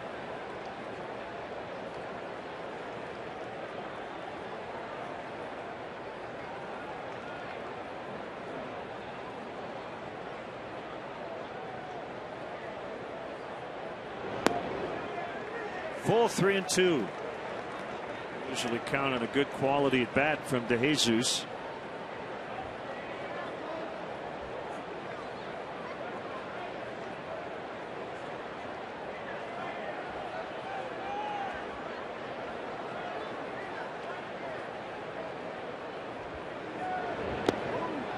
And he foul tips for strike 3. We will go to the 5th. 7-6 for the visitors.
With Matt Holliday on a middle of the plate cutter. Four-seam fastball out over the plate to Yadier Molina. Lance Berkman tomahawks a high fastball, a home run of his own. And then Matt Carpenter from the left side of the plate through the wind into the bleachers in right field. Been a very loud beginning to this ball game for both offenses. Just no breather for the Cardinals in their lineup. Now it's Holliday, Craig, and Berkman. And a vicious cut by Holliday for strike one. We're in the fifth, 7-6. They have the lead.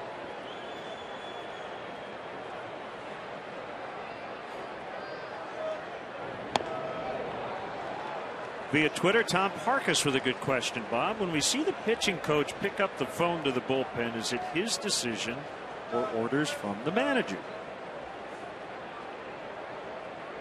In most situations, it's done in conjunction. The manager might say, do you think he's got anything left? Should we get somebody going? Occasionally the pitching coach will make the suggestion, I don't think he's got it today. We better get somebody going.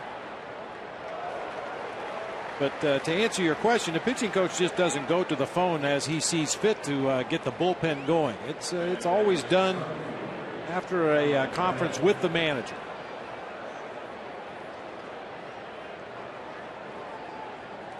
And that conversation that Chris Bosio would have with Lester Strode, say they want Jeff Beliveau to get up. We saw him earlier. Chris will get on the phone and Lester will pick up the phone and he'll say, get Beliveau up. That's it. Okay.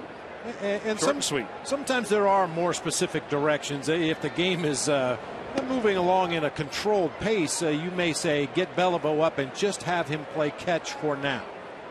We're looking at him for possibly when we get down to Matt Carpenter's spot in the lineup. So then Jeff Beliveau, rather than jump up on the rubber and start firing away, trying to get ready to come into the game quickly. The Cardinals with another. They've homered in all 5 innings.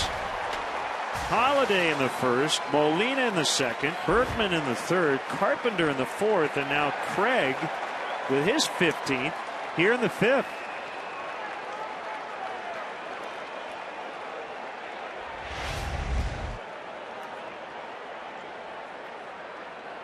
That time a changeup down and over the plate. They're just hitting everything. They hit cutters on the inside part. They've hit four-seamers on the outside part. That time a changeup down below the kneecaps. Well, we're going to get on the phone with Elias. I doubt it's the first time a team has homered in the first 5 innings. But what I want to know is off the starting pitcher, how often does that happen?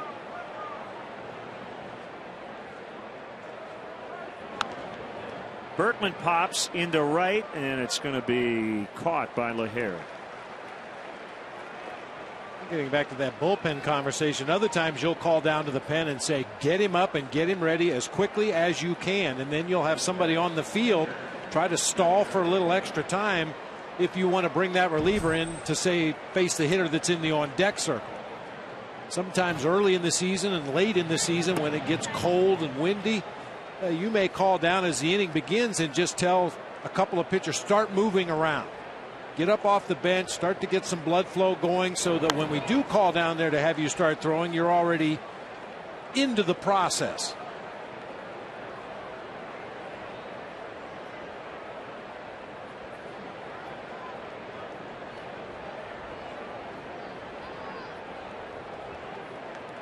One strike on Molina. Cardinals have tied their season high with 5 homers. They hit 5 at Arizona on May 7th.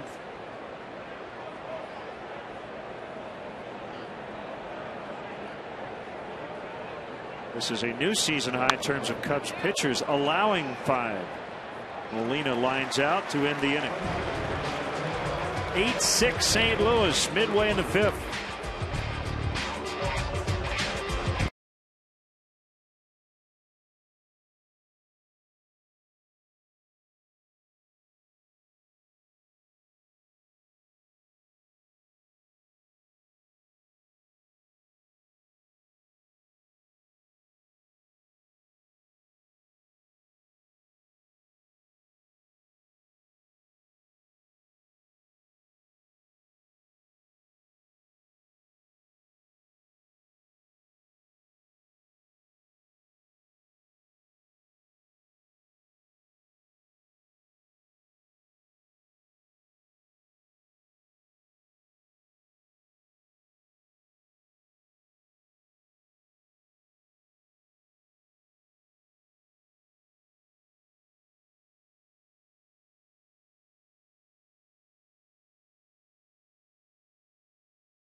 free food. The Cubs get a base hit in the 5th inning. Fans with a base hit for burritos game card win a free entree.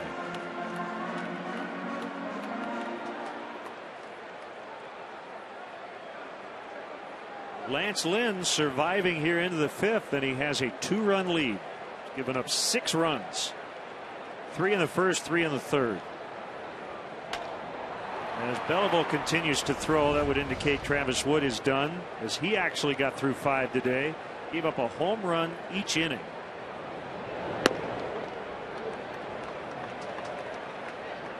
Strike 1 on Castro, has a single, a triple, an RBI, and 2 runs.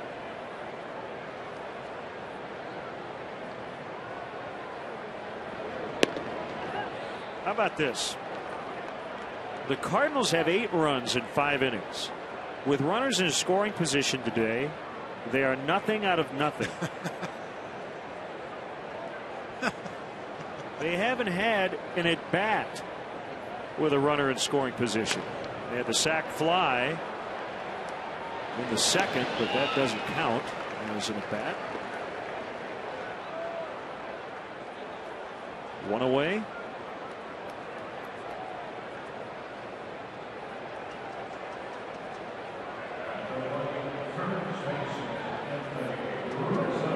If you just looked at that, you'd say the Cardinals are in the lead. They're 3 for 5 with men in scoring position. The Cardinals 0 for 0. But nope.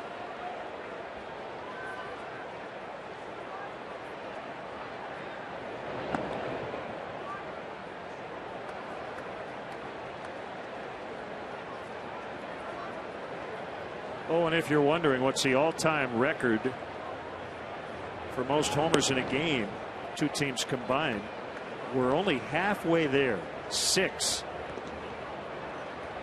The record is 12, done twice by the Tigers and White Sox, 1995 and 2002.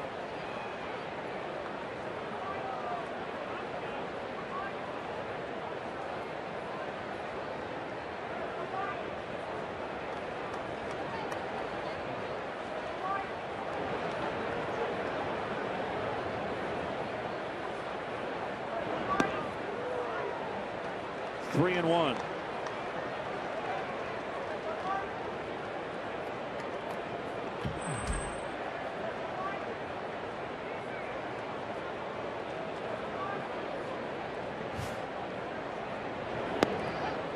Oh, it's full. Soriano next.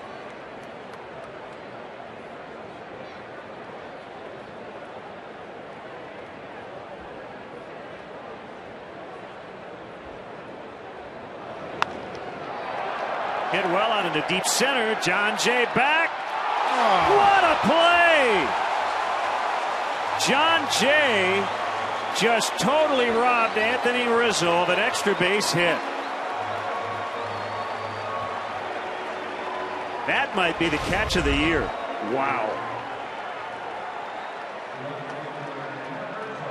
Not only do they have to reach up, but reach back over his head to make that catch as he tumbles onto the warning track in straightaway center. That ball was hit extremely hard. Jay with great speed able to get back there to the spot, make a nice adjustment at the very tail end to make the catch. Unbelievable. Ground ball up the middle is going to be backhanded by Descalzo, and he gets Soriano, and the inning is over. John Jay with a Gold Glove type play as he robs Rizzo here. The Cardinals lead 8-6.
5 to 13 of all abilities, the ultimate major league experience for 8 one-week sessions in 6 convenient locations around the Chicago area. Join fellow teammates for a week of top-notch baseball instruction, exclusive access, and unforgettable moments. Visit Cubs.com/camps to sign up your future Cub today. Southpaw Jeff Beliveau, those numbers were in his major league debut. 1 2/3 scoreless innings on Sunday in St. Louis. This will be his Wrigley debut. Jeff was the Cubs' 2011 minor league pitcher of the year, combined between Single-A Daytona, Double-A Tennessee. Had a great year, struck out 89 batters, walked only 19 in 74 1/3 innings pitched. Limited opponents to a 192 batting average last year. He's facing Matt Carpenter, who ambushed Travis Wood for a go-ahead leadoff homer in the 4th inning. First pitch. Takes that one for a strike.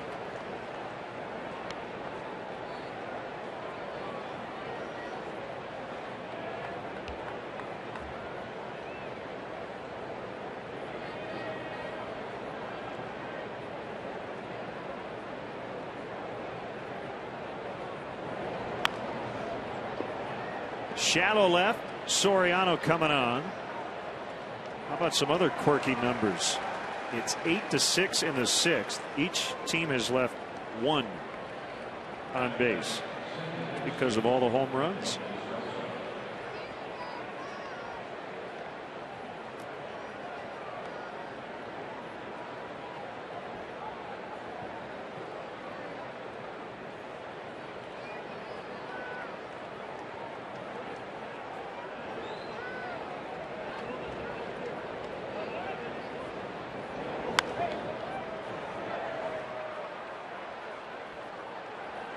Scalzo with an RBI triple and a run in the 2nd. Popped to short in the 4th.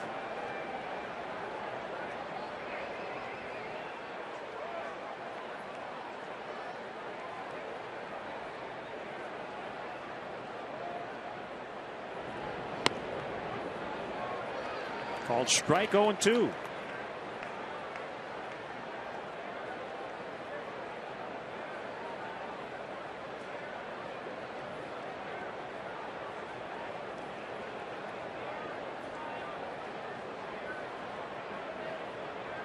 Jeffrey Ryan Beliveau. 6'1", 197. They were impressed with him in spring training.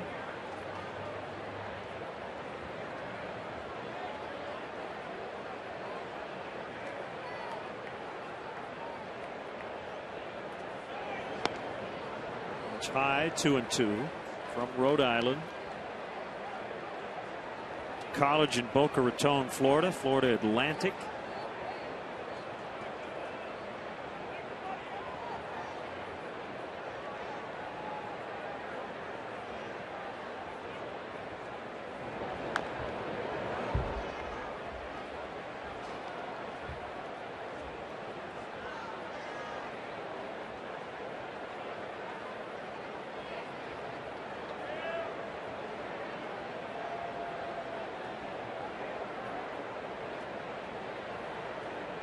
Tyler Green on deck to hit for the starter Lynn, who, believe it or not, can get the win, even though he allowed 6 runs today. Full count, 3-2.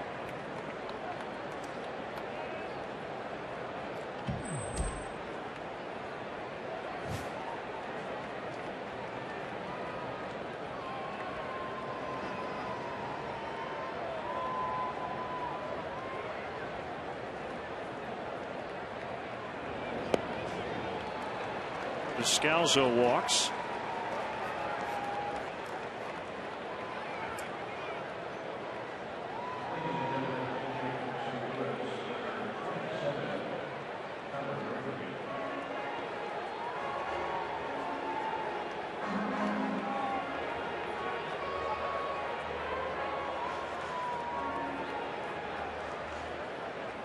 So mercifully, the starters are out. Yeah. They allowed 14 runs combined in 10 innings. About to say Tyler Green 1 for 14 as a pinch hitter off Mike Matheny's bench this year.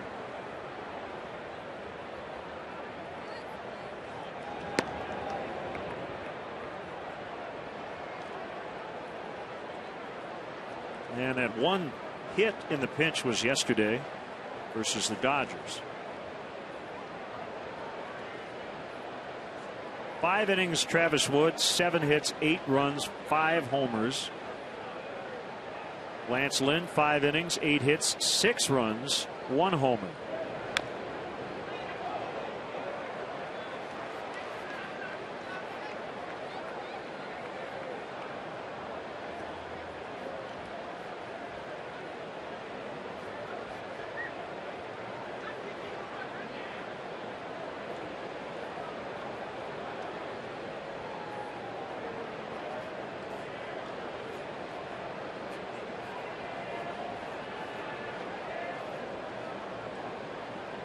Kick the pitch. 1-2 as he fouls off.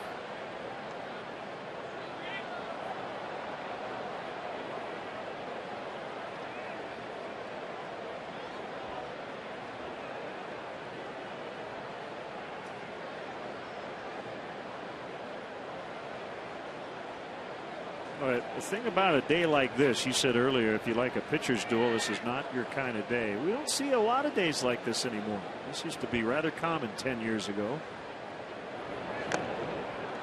Foul tip as he struck him out.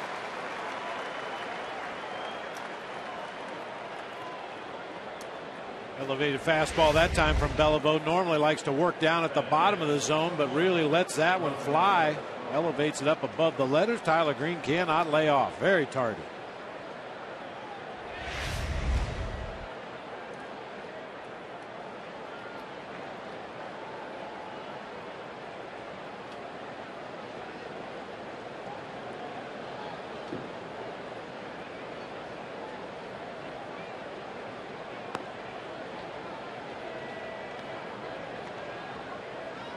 Don't know the dimensions of Rafael Furcal's bat, but for his size and what he is paid to do, I'm guessing it's one of the bigger bats in baseball.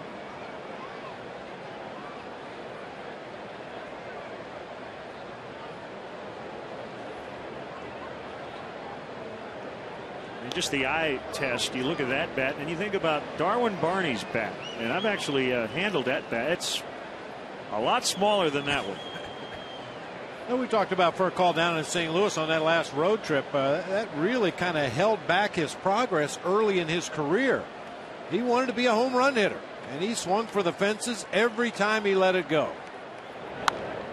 And still will take the big hack from time to time, but has learned that in order for him to keep a job and hit atop a lineup in the major leagues, he needed to get on base more often.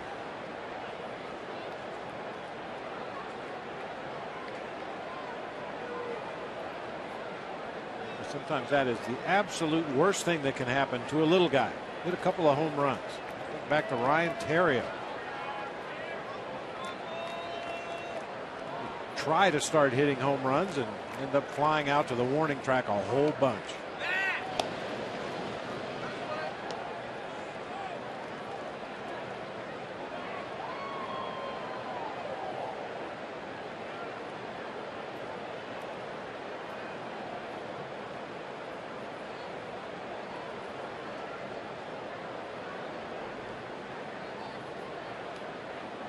There's a 1-1 fouled off.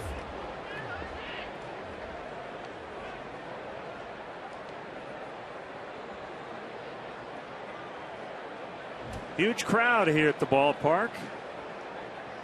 I feel like they've shown up for batting practice.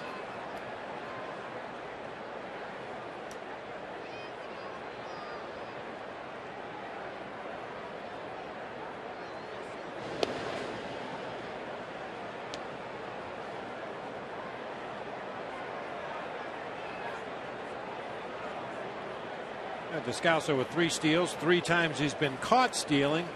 If he's ever going to run, this would be the time with 2 outs in the inning, 2 strikes on the leadoff hitter, Rafael Furcal. Try to get yourself into scoring position. Runner goes, fouled Once again, still 1-2. Well, Elias has done some digging, and to this point, they have not found another game in which a team has homered in each of the first 5 innings off the starting pitcher. The last team to homer in the first 5 innings, the Astros at Colorado. That was on October 2nd, 2004, but not all 5 were hit off the starter.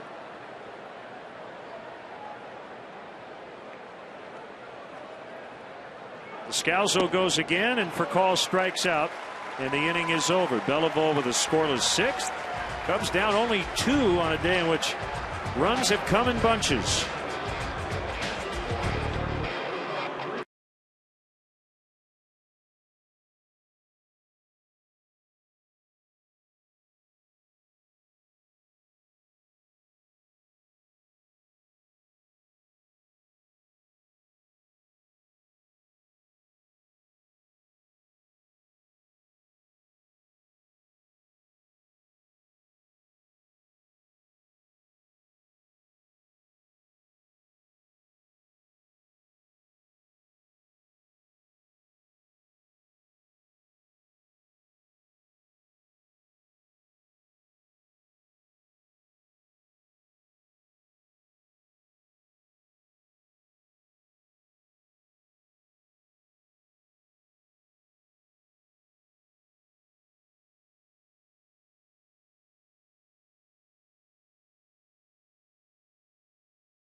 Miss Chicago Tribune Live, presented by Captain Morgan.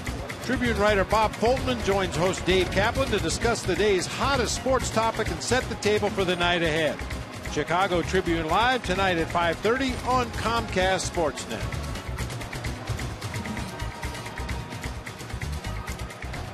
Brian Fuentes back in the National League. This will be his Cardinal debut.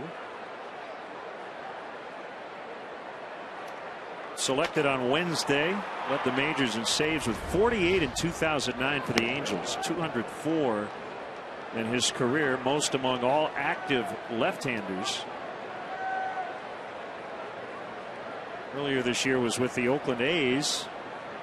Struggled in 26 games to a .684 earned run average.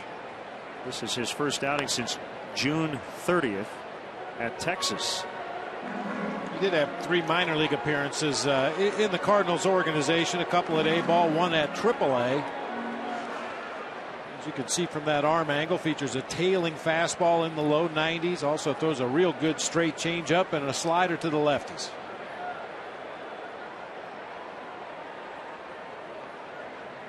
Had a long run in the National League with the Rockies between 2002 and 2008.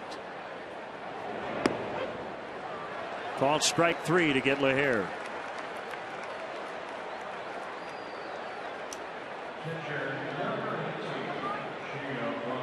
I think veteran guys like Brian Fuentes, you buy low and there's very little risk. The upside's pretty good, at least for a short stretch. They got him on a minor league contract just after he got released by the A's about 2 weeks ago.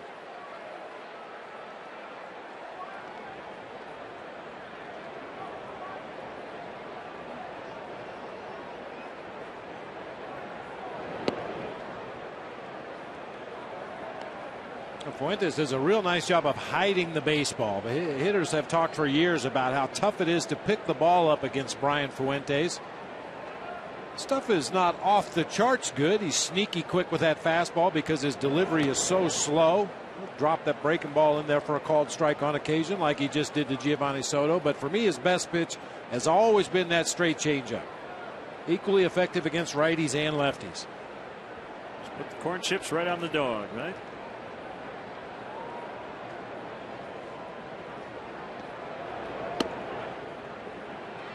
One and two to Soto.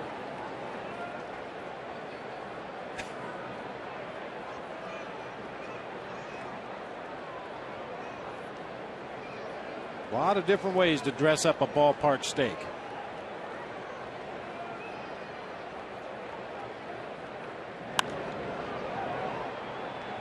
An infield pop handled by Furcal.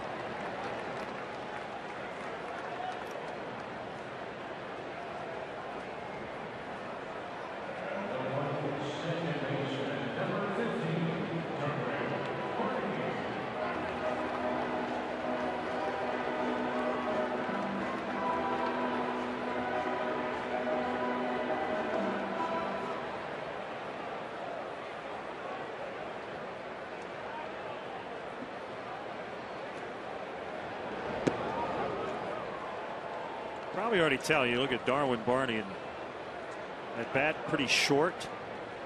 Barrel not nearly as big as Rafael Furcal's, as we discussed in the last half inning.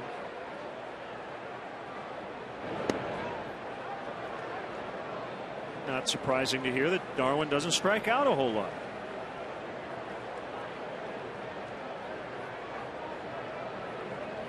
There's 30 times and now 356 plate appearances.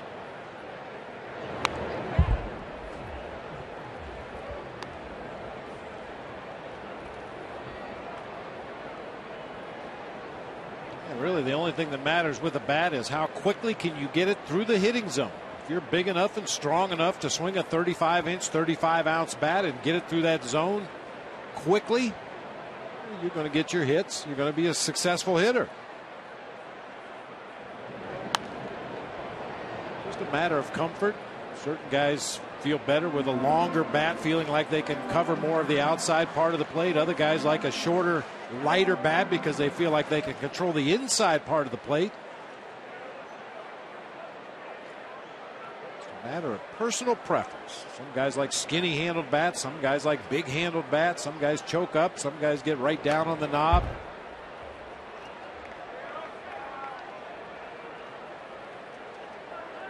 Well, maybe he thought John Beliveau was pitching for the Cubs today.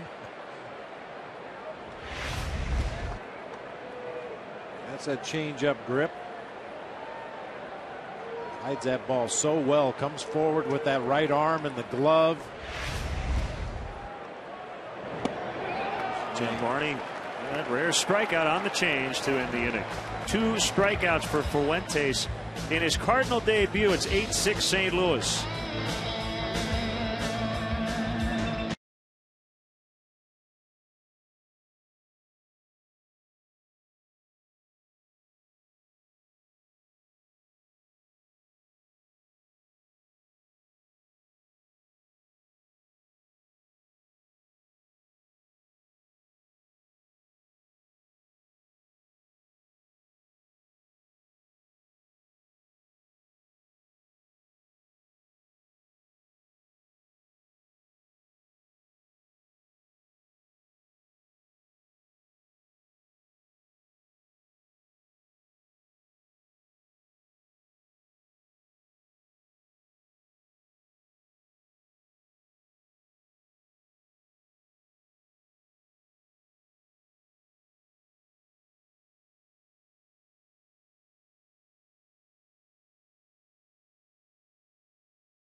Time to answer our AT&T Mobility trivia question.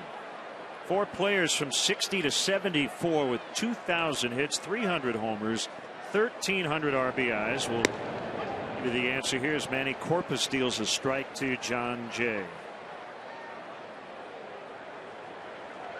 Hall of Famer, Hall of Famer, Hall of Famer, Hall of Famer. Aaron, Robinson, Sano, and Williams. Jay just got hit by that pitch.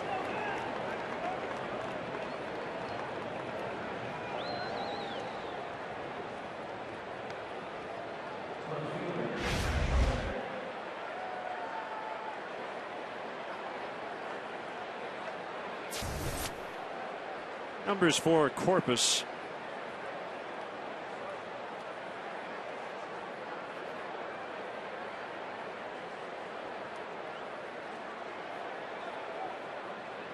By the way, those numbers we showed you, those Hall of Famers, were their total career numbers, not just 60 to 74.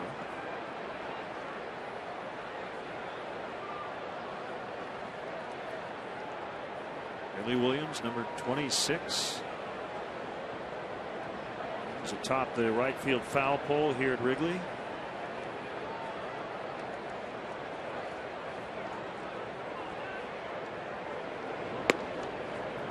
Slider misses outside. 2-0 on Matt Holliday.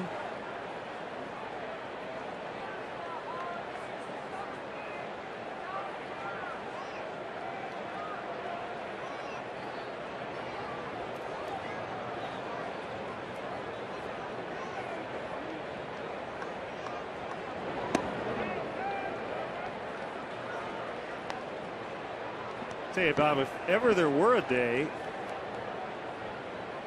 for a pitching staff to not pay too much attention to runners, it might be today. They want to try to steal second. Probably let them. I think the key right now is to focus on these power hitters in the Cardinal lineup.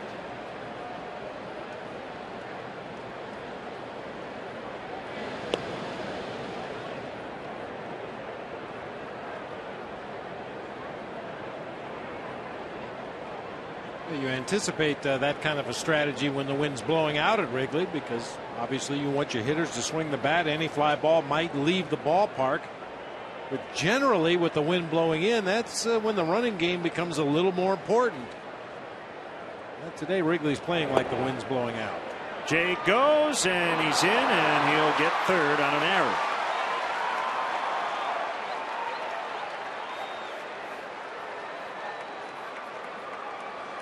The error charge to Soto. You see that exaggerated shift. Barney with just a couple steps to get to the bag at second. Unfortunately, because Starlin Castro was way over in the hole between third and short, he could not get there in time to back up that throw to second base. Consequently, it rolls into center field. By the time David DeJesus gets there, the runner's all the way to third.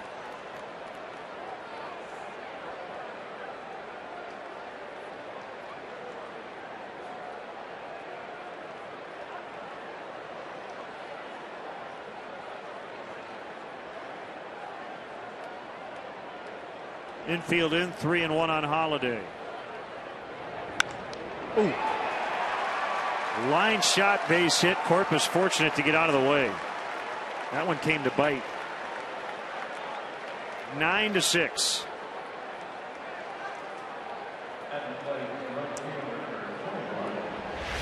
Right now Matt Holliday's hitting everything, but Giovanni Soto wanted that pitch on the inside part of the plate. It strays out over the plate and down, and you're right, that's fortunate that did not hit Manny Corpus. That was like a bullet coming back through the mound.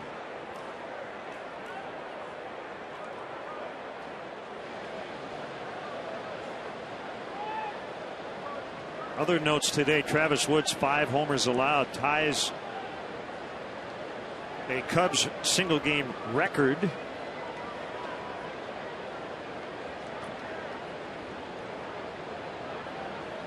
Jeff Beliveau kept the Cardinals off the board in the 6th inning for the first time today. Come right back here in the 7th with 1 off Corpus. Still nobody out.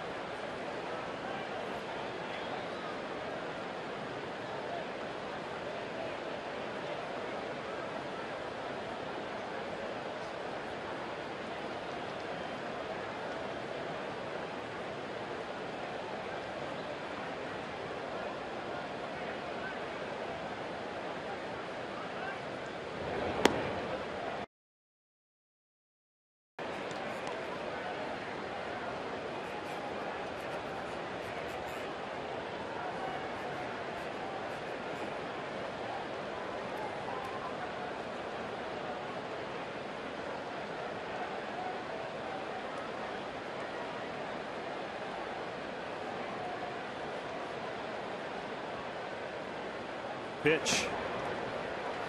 Sidearm slider, strike 1 and 2.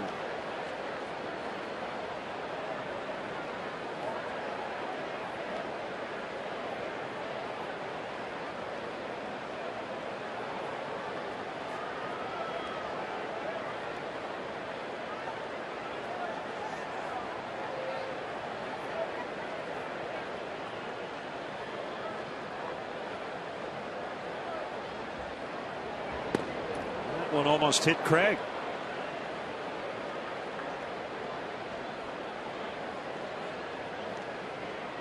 As a general rule, a 2-pitch guy like Manny Corpus, when you miss that far inside with a hard sinker, usually sets up a slider on the outside corner on the following pitch. See if he follows that pattern here.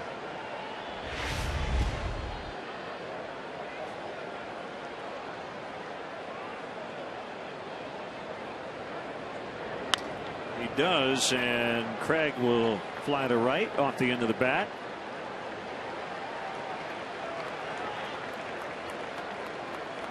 Check out the new Audi Legends Suite on the new Veen Investment Suite level. Watch the game with a former Cub and listen to classic stories about life as a Cub with a luxury food and beverage package and a unique gift for each guest. The Audi Legends Suite is the most exclusive way to watch a Cubs game.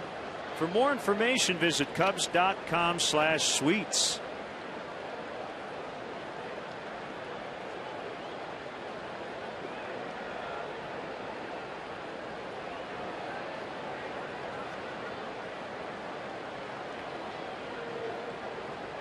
It's Berkman with one on, takes a sinker low.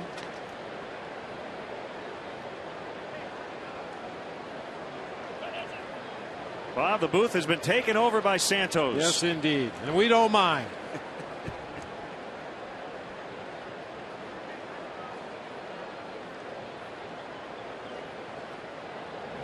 We expect a Partridge Family-like rendition of the 7th inning stretch.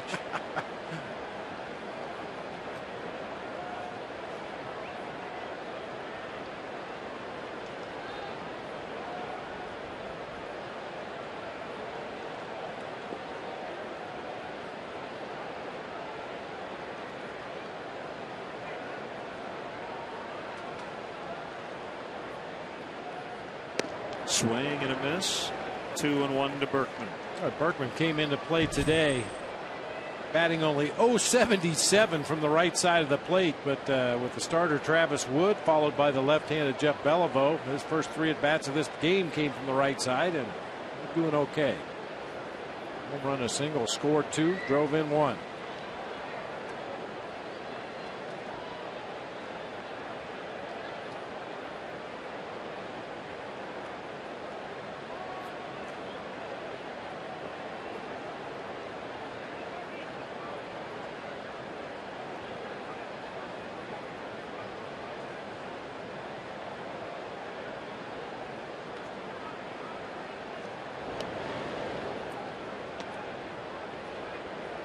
The run scoring hit for Holiday to make it 9-6. That was the first RBI single by the Cardinals today. Other run scoring hits,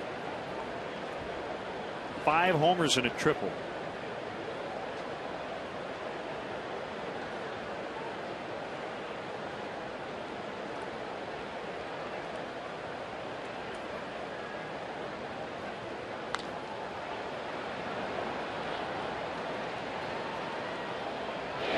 Peels off as Castro takes it, 2 outs.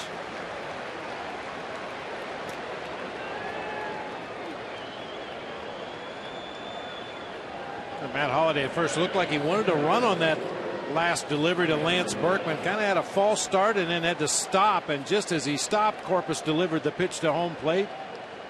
Well, they looked frustrated. He thought he had him timed up, maybe trying to steal a base over there at first. Just that little stutter step forward with the right step, and then Berkman popped it up to the left side.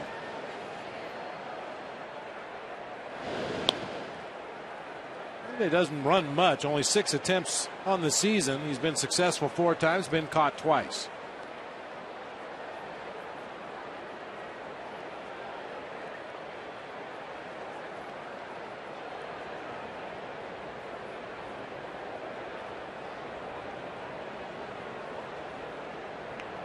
There goes Holiday, and Molina sends a fly ball out to center.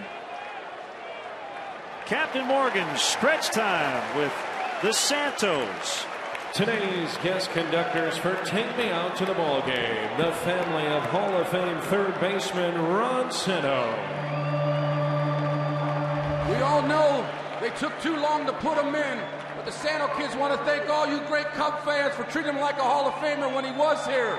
You are the reason why they finally got it right. So let's sing this with a little extra.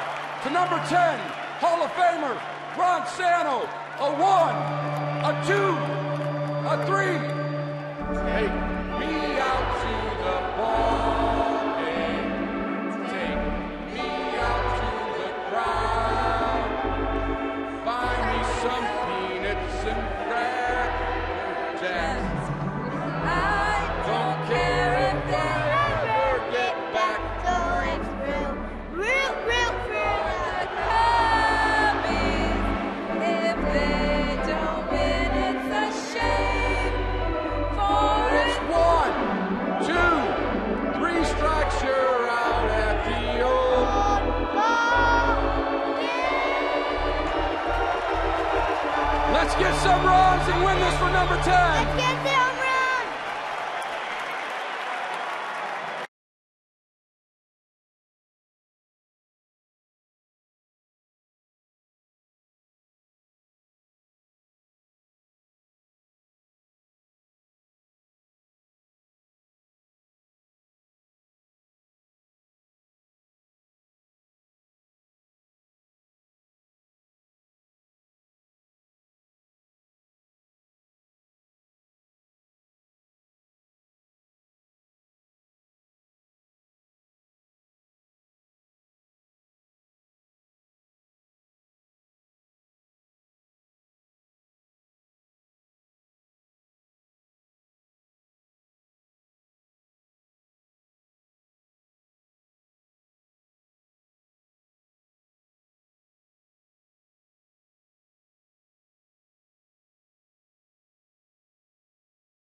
Great weekend in Cooperstown, and great to have his son Jeff, great filmmaker as well, with us in the booth, and congratulations. Thank you, guys. Yeah.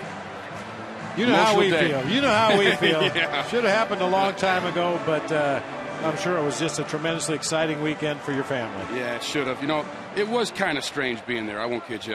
You know, not seeing him there. It was his day. But nonetheless, it was a great time honoring him and all the Cub fans that took the trek out there.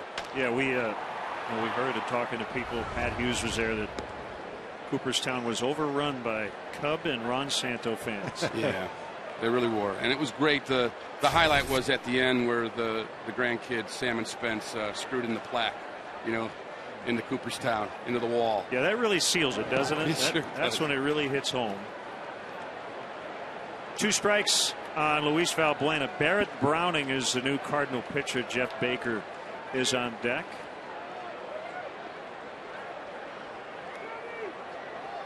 Cubs trailing 9-6.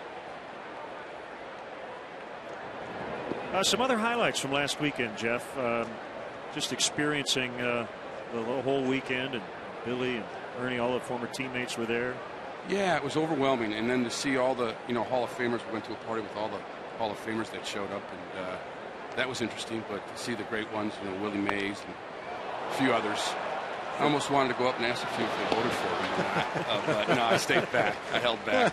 For call gets Valbuena, and it will be Jeff Baker. We had the pleasure of talking with one of Ron's great friends after they were, I guess, enemies on the field. Mike Shannon, the longtime radio voice of the Cardinals, came over and talked with us on Sunday, just after Ron was inducted, and those guys were 2 peas in a pod. We used to enjoy listening to them off the air before games, tell war stories from way back when.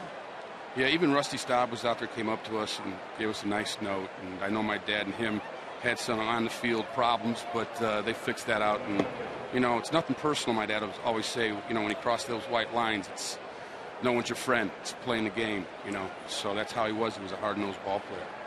Of all the great stories about your dad as a player, the story about him getting hit in the face with a pitch during a long hitting streak as Baker gets thrown out, and he missed a day or two or something and came right back. I mean, that tells you how tough he was. Yeah, had a 27-game hitting streak and then got hit and broke his cheekbone. He came back in a couple of days and got another hit, and then that was the end of the hitting streak at 28. And, I did also want to put a shout out to my dad's sister Adeline. She didn't make the trip up to the Hall of Fame, and just was you know, a big person in my father's life growing up, and also my grandparents who died early. My dad loved him so much. The stepfather and his mother Vivian. Here's DeJesus with 2 outs. And we should tell all Cub fans, first of all, if you haven't seen this old Cub, you got to see it. If you have seen it, you need to see the updated edition. It's got a new ending. The ending you were always looking for, Jeff. Yeah, you know, in 2004 it came out, so a lot has happened since then, and it's really the last chapter in my father's life, and the statue and the great send-off the Cubs and the city of Chicago gave him when he passed away, and then getting a call into the Hall. And it's really about his legacy, you know, and it's almost like a new film. And I also did an interview with him about 2 weeks before he passed away, and it's a beautiful interview, him talking about baseball and him and Billy coming up together, and, you know, Roger Hornsby's story that you heard, that he picked 2 guys. He picked Billy and my dad, said, you 2 can play in the bigs today and everyone else can go home. So, you know, and then to see throughout the movie, then all of a sudden here they are at the end. Billy and my dad's statues are side by side outside of Wrigley Field. It's great. His legacy will live on forever, also through JDRF, the millions and millions of dollars raised to fight diabetes. Yep. And a portion of the proceeds from the film, for the life of the film, go to JDRF, and the Sano family will continue my dad's legacy.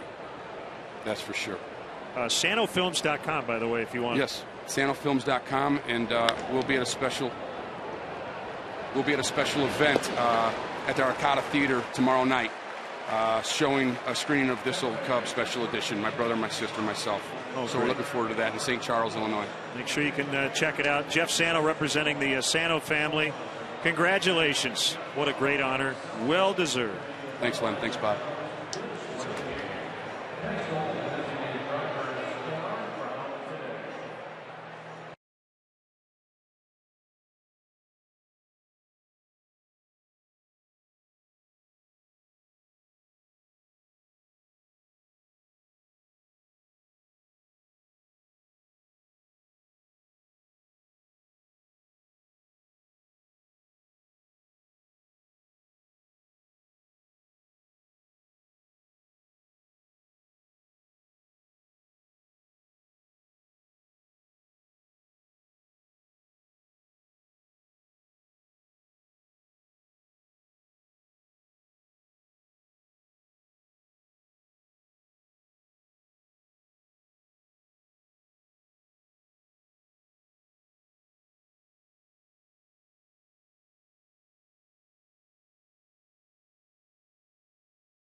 In honoring Ron Santo's induction into the National Baseball Hall of Fame, Louisville Sluggers just released a limited edition full-size Ron Santo Hall of Fame commemorative bat.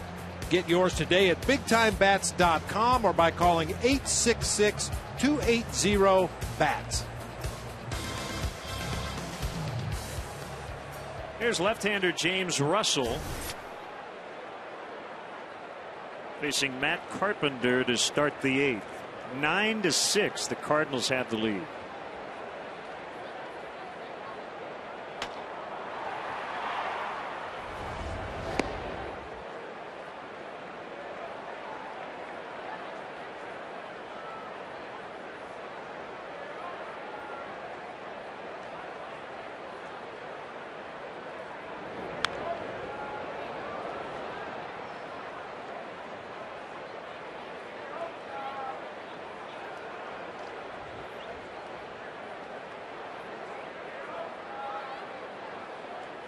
0-2 on the Cardinal third baseman.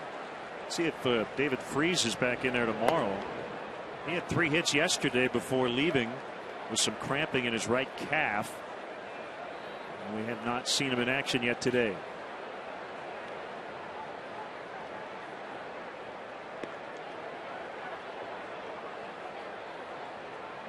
But again, Mike Matheny's got a lot of good options if certain guys can't go. A lot of very versatile players on the roster that can play multiple positions depending on the opposing pitcher or injuries or illness. The Cardinals have been known for a long time. Tony La Russa was a big fan of versatile players that he could move all over the field depending on situation, and Mike Matheny picking up right where his old skipper left off.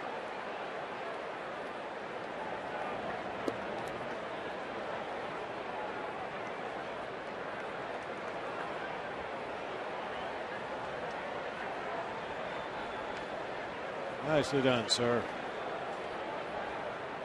3-2 pitch, swing and a miss. He got him on a slide piece. Take a look on our Nissan pitch track. Sweeping breaking ball this time from James Russell. Starts on the inside part of the plate, ends up at the very lower corner of the strike zone for a swinging strike 3. Good pitch.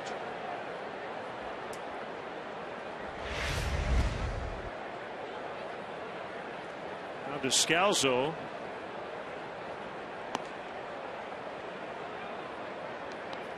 Now I've got good news and bad news, and hopefully not terrible news regarding the Cubs minor league system. Matt Caesar has been promoted from High A Daytona to Double A Tennessee. There's a base hit into right.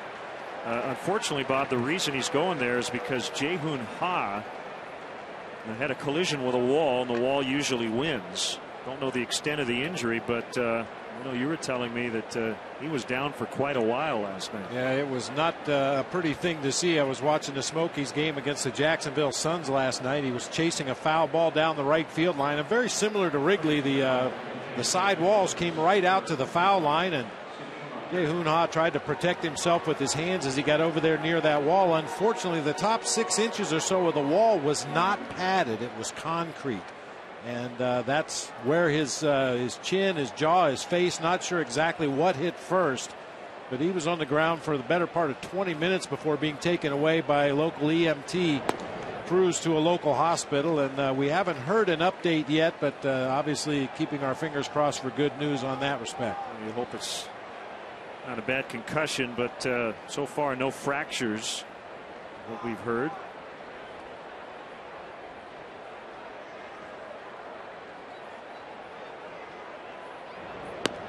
Jae-Hoon Ha represented the Cubs in the Futures game this year. Had a couple of base hits, including a home run.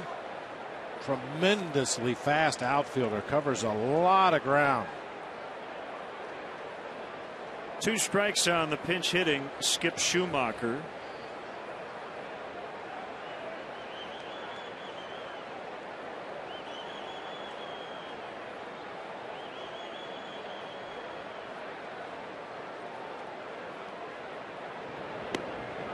A swing and a miss. Other injury news from the minor leagues. Randy Wells, who was pitching at AAA Iowa, had arthroscopic elbow surgery on Tuesday. Seems unlikely he will be able to return this season.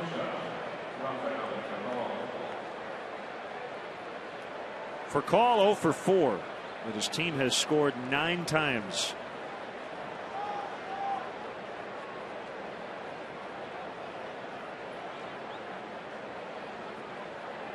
I think the fact that we saw Skip Schumacher take that particular at bat tells me that Mike Matheny would like to keep Carlos Beltran and David Freese on the bench all day if possible. Set the left-handed hitting Schumacher up there to face James Russell, who's very tough on lefties. And if the score were a little tighter, maybe he would have sent one of his veteran big-time bats up there to take that at bat.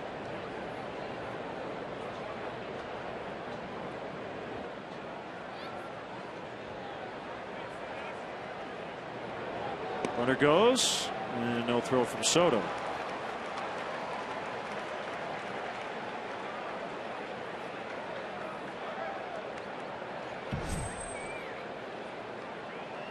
For Fernando Salas up for the Cardinals.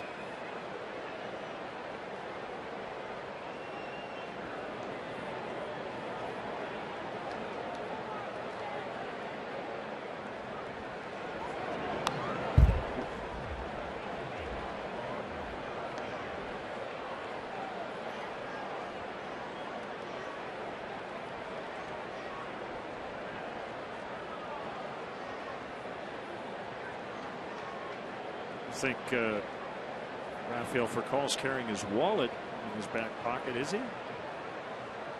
It's probably a wrist guard for when he gets on base. Most likely, yeah. Very optimistic hitter. Put your wrist guard that you run the bases with in your back pocket. There you go.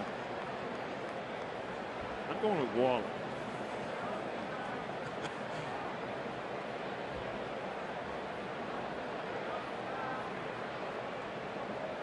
A refreshment on your way to first.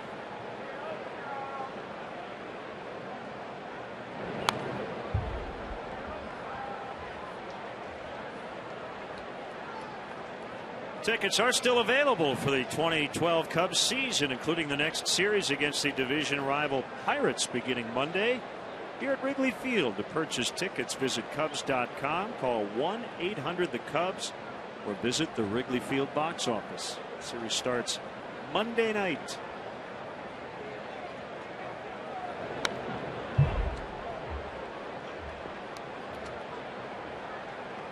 Forgive me if I get the player wrong, but was it Gates Brown who once had a hot dog in his back pocket, slid into second? Sounds right. You can imagine what happened.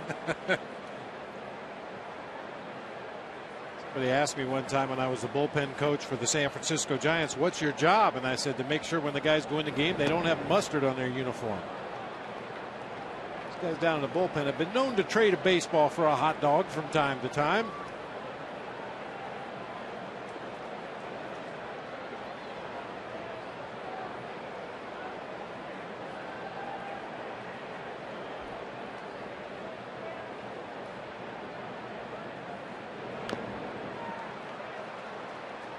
According to Saber.org and Gates Brown's page, it's 1968.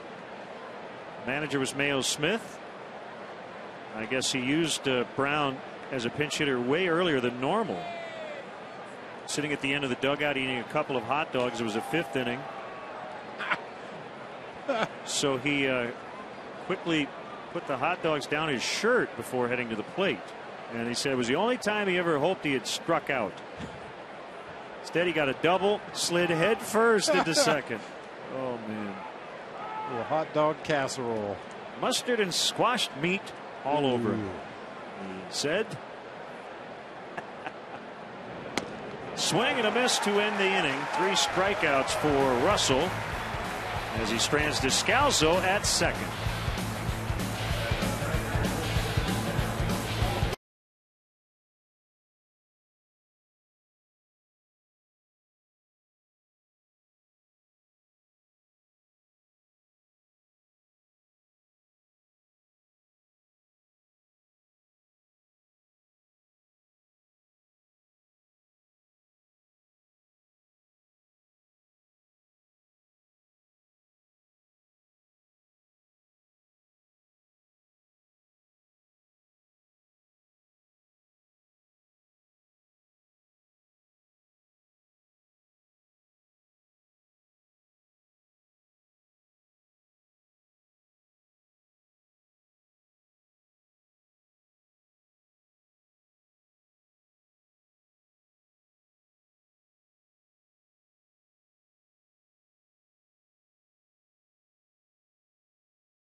9-6 the score. It's settled down a little bit. The bullpens have, for the most part, kept the other team off the board. The Cardinals did get a run off Manny Corpus in the 7th. Right-hander Fernando Salas is on. See the 1-3 record on the season. He got that victory in his last outing on Wednesday against the Dodgers. Came out of the Cardinals bullpen to throw 2 shutout innings. Struck out 3 in that appearance.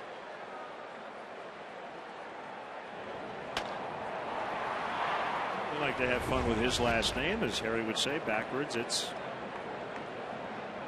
Salas.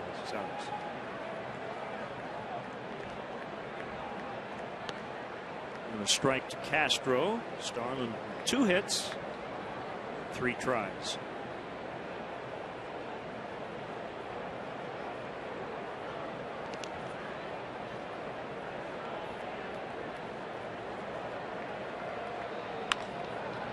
They get 3 hits and 4 at bats.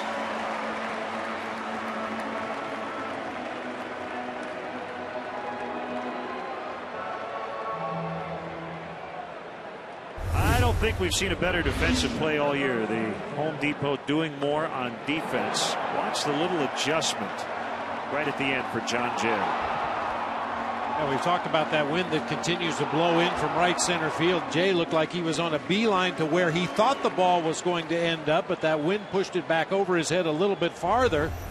Still able to make the adjustment and the play. Nice catch. Well, if not for that catch, Rizzo would be perfect on the day. Jam shot foul.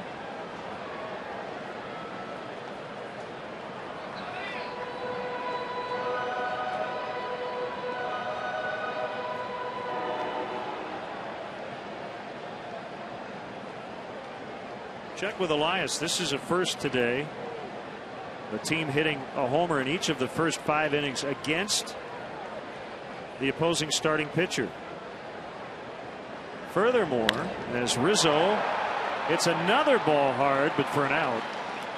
It's the first time the Cardinals have ever homered in each of the first 5 innings of a game, and it's the first time the Cubs have ever allowed that to happen, regardless of how many pitchers have been used.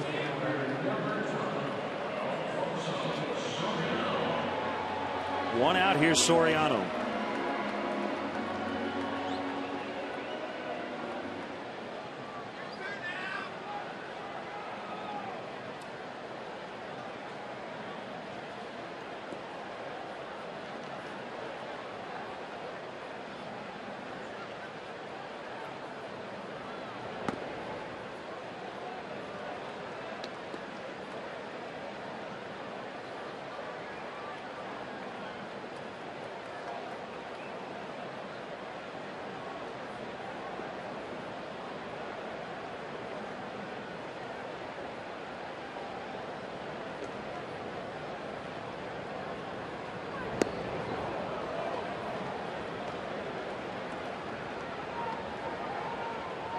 One ball, one strike. Our AT&T Uvers multi-view. Castro there over at first. And Pat Listash.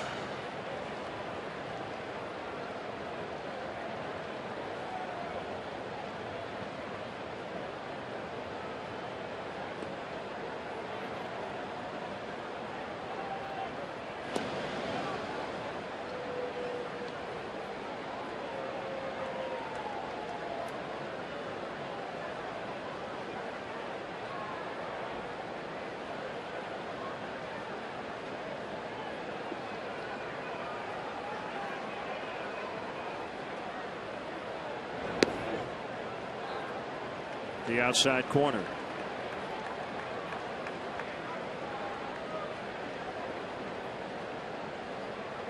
This is too good. So we go to LA next weekend.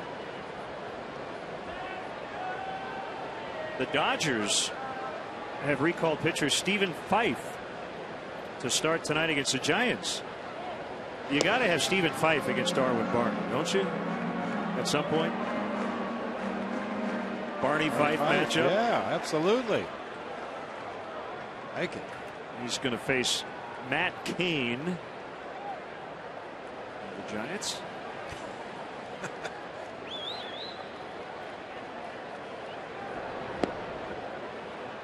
2-2. Barney Fife matchup, which reminds me of the Vance Worley Marlon Byrd, the Worley Byrd matchup.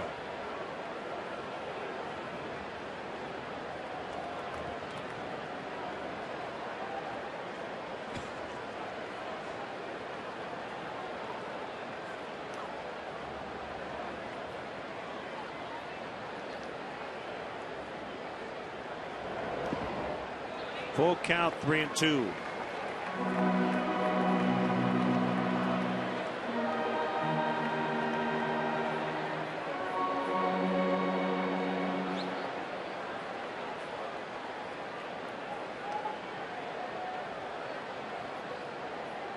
Yahoo Sports' Jeff Passan with an interesting article on Cole Hamels. Some quotes from Hamels. He just signed this big 6-year, $144 million deal. He said if he were the Phillies, he wouldn't offer that. Ball 4, and the tying run will come to the plate. He said back in late May, quote from Passan's article, I would give big money, but not for long years. I'd give 3 or 4 years, 25, 30 million. Can't blame him for taking it, though, even though he wouldn't give it. That'll be it for Salas. It's the Honda call to the pen, and it's left-hander Mark Zepchinski against Brian LaHare when we come back.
And it's left-hander Mark Zepchinski against not Brian LaHare, but rather Reed Johnson.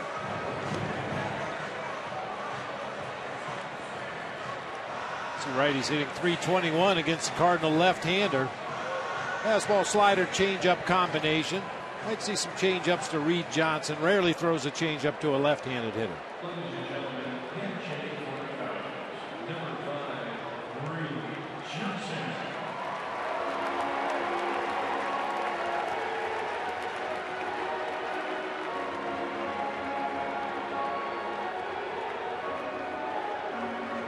Top pinch hitters in baseball this season, Reed Johnson. 12 for 27 for a .444 average, and his 12 hits the second most in the big leagues. He bats with 2 on, Cubs trailing by 3.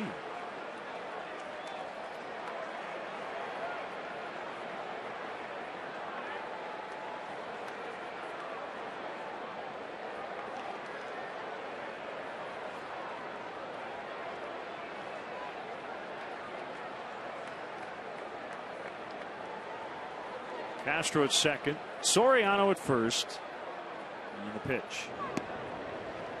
Low. We saw Zepchinski in the first and last game of this series down in St. Louis last weekend. Just the third of an inning, struck out the only batter he faced, which coincidentally was Brian LaHare. and then pitched a full inning on Sunday, cleaning up that 7-0 Cardinal shutout.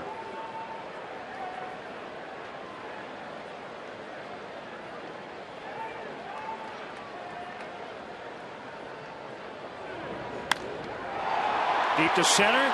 John Jay back. He's going to get to the spot. Reed Johnson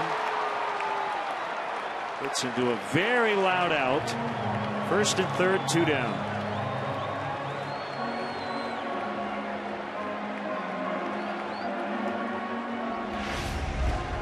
Didn't get the result he was looking for, but couldn't do anything more as a hitter. Got a good pitch to hit. Knocked the living daylights out of it, chasing John Jay all the way to the track, just to the right of straightaway center field. Castro able to tag and advance on to third.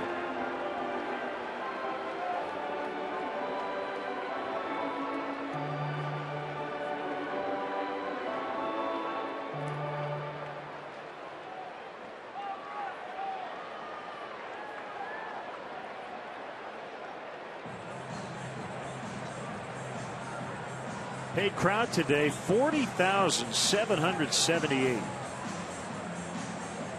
Here on Ron Santo Day.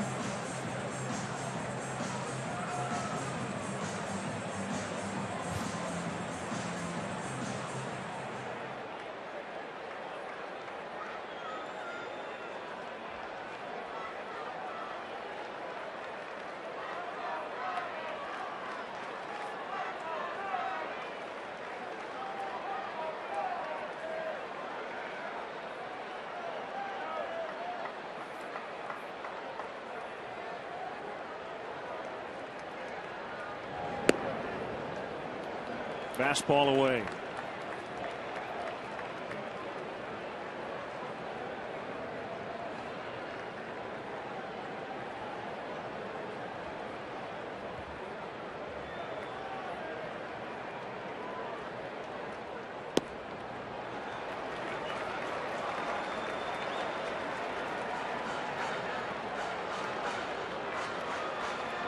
Huge hole on that right side of the infield as Zepchinski continues to work Soto on the outer part of the plate or even farther away. Guide one right through that right side. 2-1. Instead, he's trying to tie it with one swing of the bat.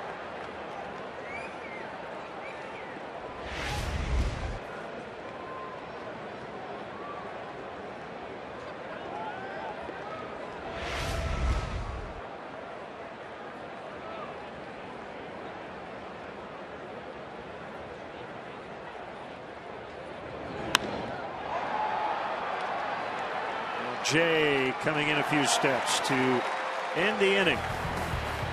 Cubs strand 2. We head off to the 9th. Still a 3-run edge for the Cardinals.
Sportsnet Central presented by AT&T Ubers.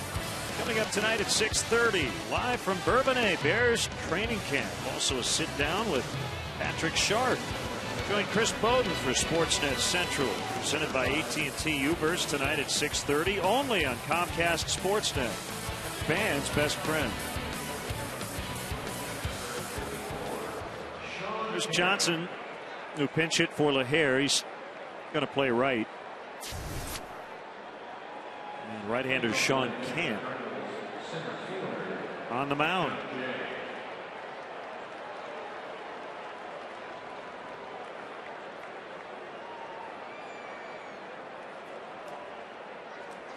Facing John Jay, who is 0 for 3, hit by a pitch, a stolen base, and a run, but a great catch out in center field back in the 5th inning. And he takes a strike. Sean Kemp had a little bit of a break after being used extensively in the first half of the season. He went a full week between outings. Did pitch in the series down in St. Louis. Or rather in Pittsburgh. I apologize. A couple days ago in Pittsburgh he threw an inning. Before that you go back to the 18th against the Marlins, the last time he had pitched. I think that speaks more to the emergence of Manny Corpus as a go-to guy late in the ball game, along with James Russell and Carlos Marmol, allowing Dale Swaim to give Camp a little bit of a breather after using him a lot in the first half of the season. 3-1.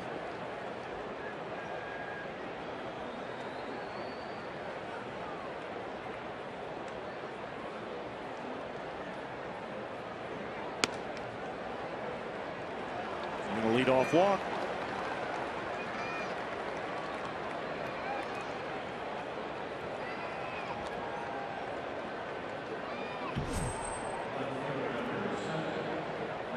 Hard throwing Cardinal closer Jason Mott.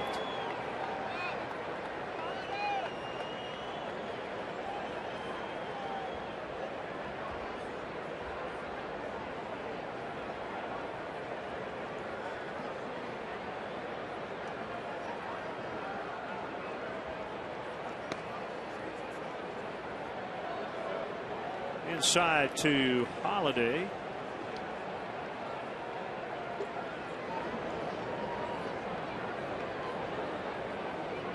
Should point out, they're going to get Jay at first. Sean Camp just picked him off.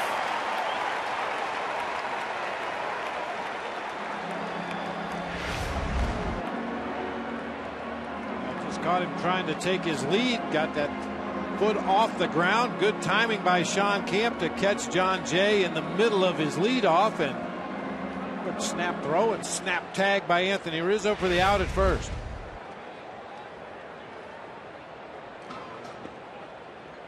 Breaking ball strike.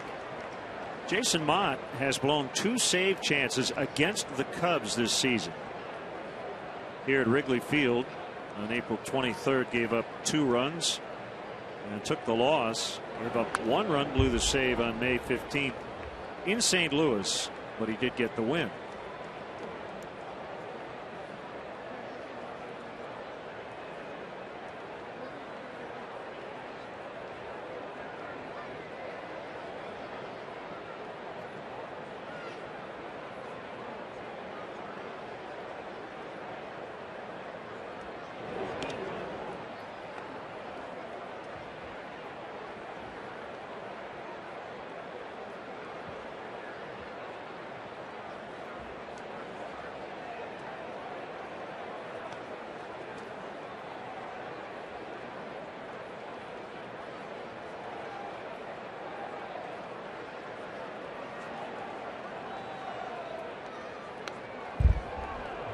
Count holding at 2 apiece.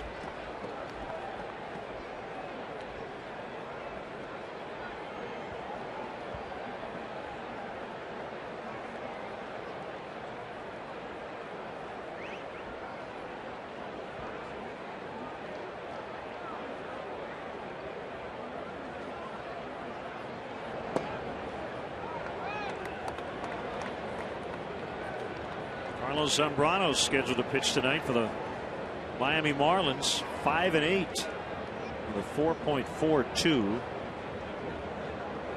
His ERA has gone up after each of his last 8 starts.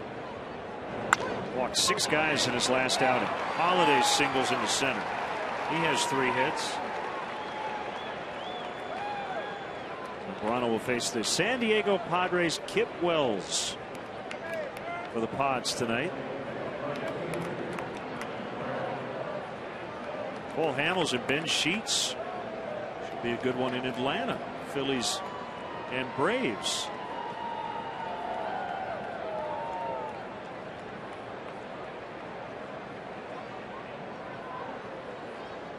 Sheets 2-0 with an ERA of 0 through 2 starts.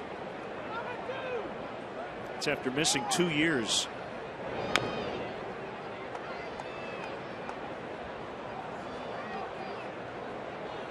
Pretty good pickup so far. Haven't seen Ben Sheets pitch yet this season, but I would assume he's still a 4-seam fastball, over the top curveball guy. That was his bread and butter pitch when healthy the first time around.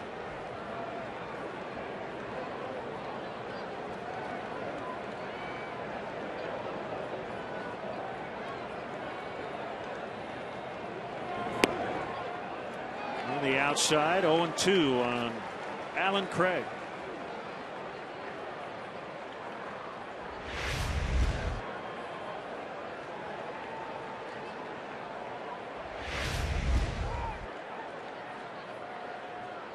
Well, the first time you see Alan Craig's name on a roster, it's usually last name, comma, first name. I'm going to call him Craig Allen. They will get 2 to end the inning. Mercifully, Bob doesn't have to respond to that terrible joke. Thank you. We go to the bottom of the ninth, 9-6 Cardinals.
Only fitting our GMC player of the game. Gotta be wrong. Absolutely.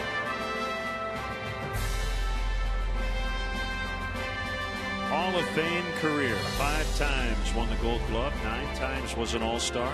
47th Cub to get into the Hall of Fame. Here's Jason Mott in a safe spot. Called strike on Darwin Barney. If you like fastballs, he's your guy. Yeah, he throws his heater about 75% of the time. Actually, if you add the cutter in there, it's about 98% of the time. There's a cutter right there for call. The spin, the throw, the out.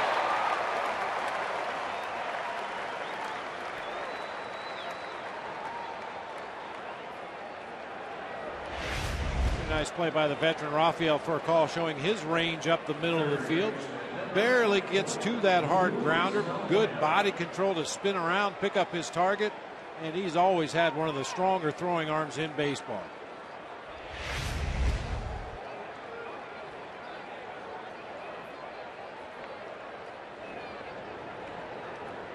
Valbuena low for ball one.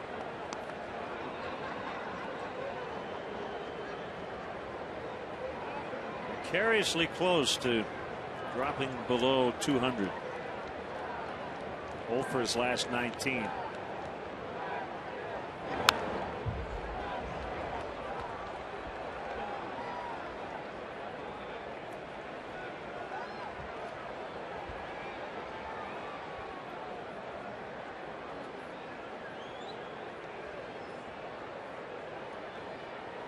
Valbuena just needs a little help from his teammates. He needs some guys in scoring position. He's a .346 hitter this season with runners in scoring position as he wraps one into right field for a base hit. Well, he needed that. Saying goodbye to the offer. And it's former Cardinal Joe Mather to pinch hit.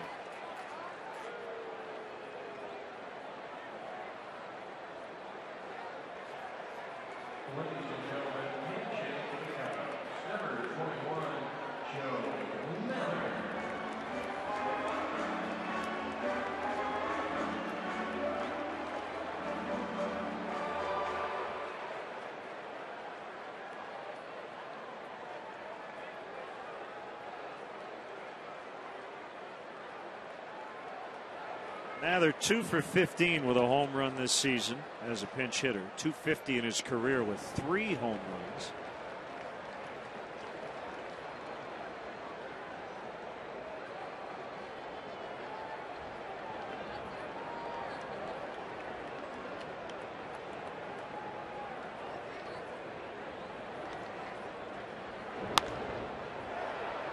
Now to play 1-1.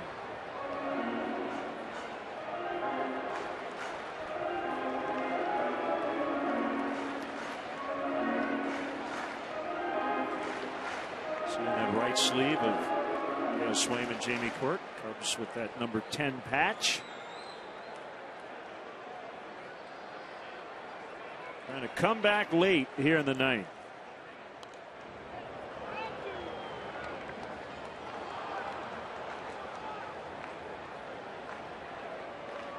And we've talked before about how when you go to the plate against certain pitchers, sometimes it's to your benefit to turn around and look for off-speed pitches. I think Eric Bedard in Pittsburgh on the last road trip threw a lot of breaking pitches.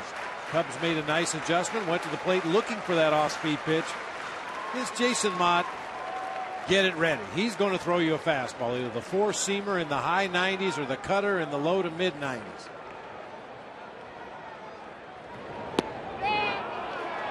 Mather went around 99 on that fastball. 2 outs.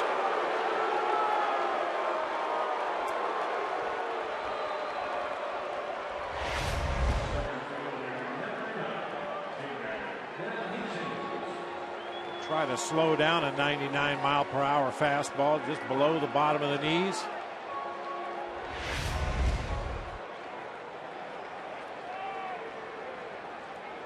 Guarantee it doesn't look like that when you're standing in the batter's box. No.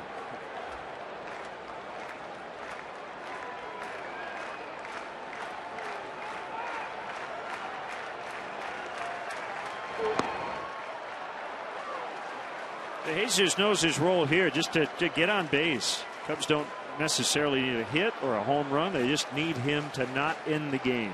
Starlin Castro on deck. First look at Jason Mott for David DeJesus. That's one thing about a closer. Depending on where you're at in your lineup, you may not face a closer for an entire season. Well, Valbuena will take second without a throw.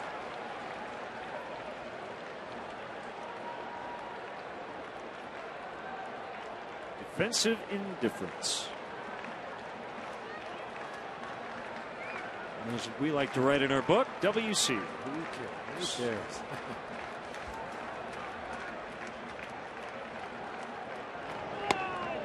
In on his hands, almost clipped him. 2-1.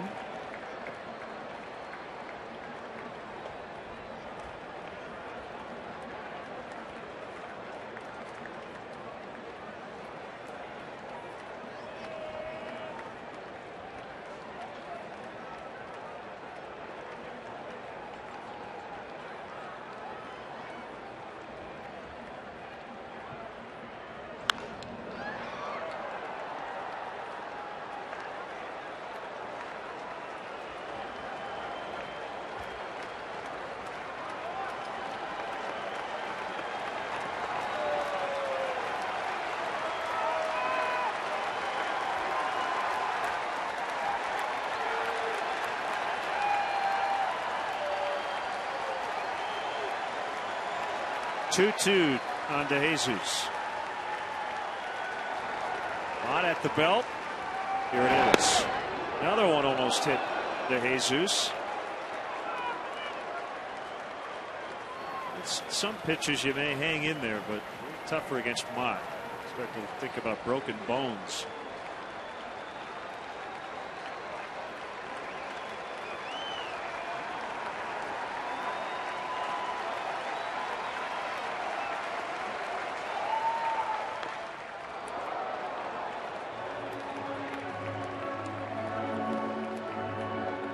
As you can imagine, the Cardinals defensively in the outfield played just about everybody who faces Jason Mott to hit the ball to the opposite field. Ron Jay several steps over in the gap in left center. Well, maybe a little homage being paid to Ron Santo, each team with 10 hits as we play the ninth. Left field, Matt Holliday is there, and the Cardinals beat the Cubs today. 9-6 the final. They homered in each of the first 5 innings. Lance Lynn struggled today, but he gets the win. He's 4-0 this season against the Cubs. And we're right back at it tomorrow, just after 12 o'clock, and we'll have it for you right here on CSN. That's going to wrap it up for Bob, John Walsh, Dave Turner, Tamara Anderson, Mark Harper, Jim Corno Jr., Paul Oscroba, our entire crew here at Wrigley Field. I'm Casper saying so long. The final, Cardinals 9, Cubs 6. We're back here against the Cardinals tomorrow, 11:30 for the pregame. First pitch around noon. In-game scoring provided by ScorePad. You've been watching Cubs baseball on Comcast Sportsnet, now part of the NBC Sports Group.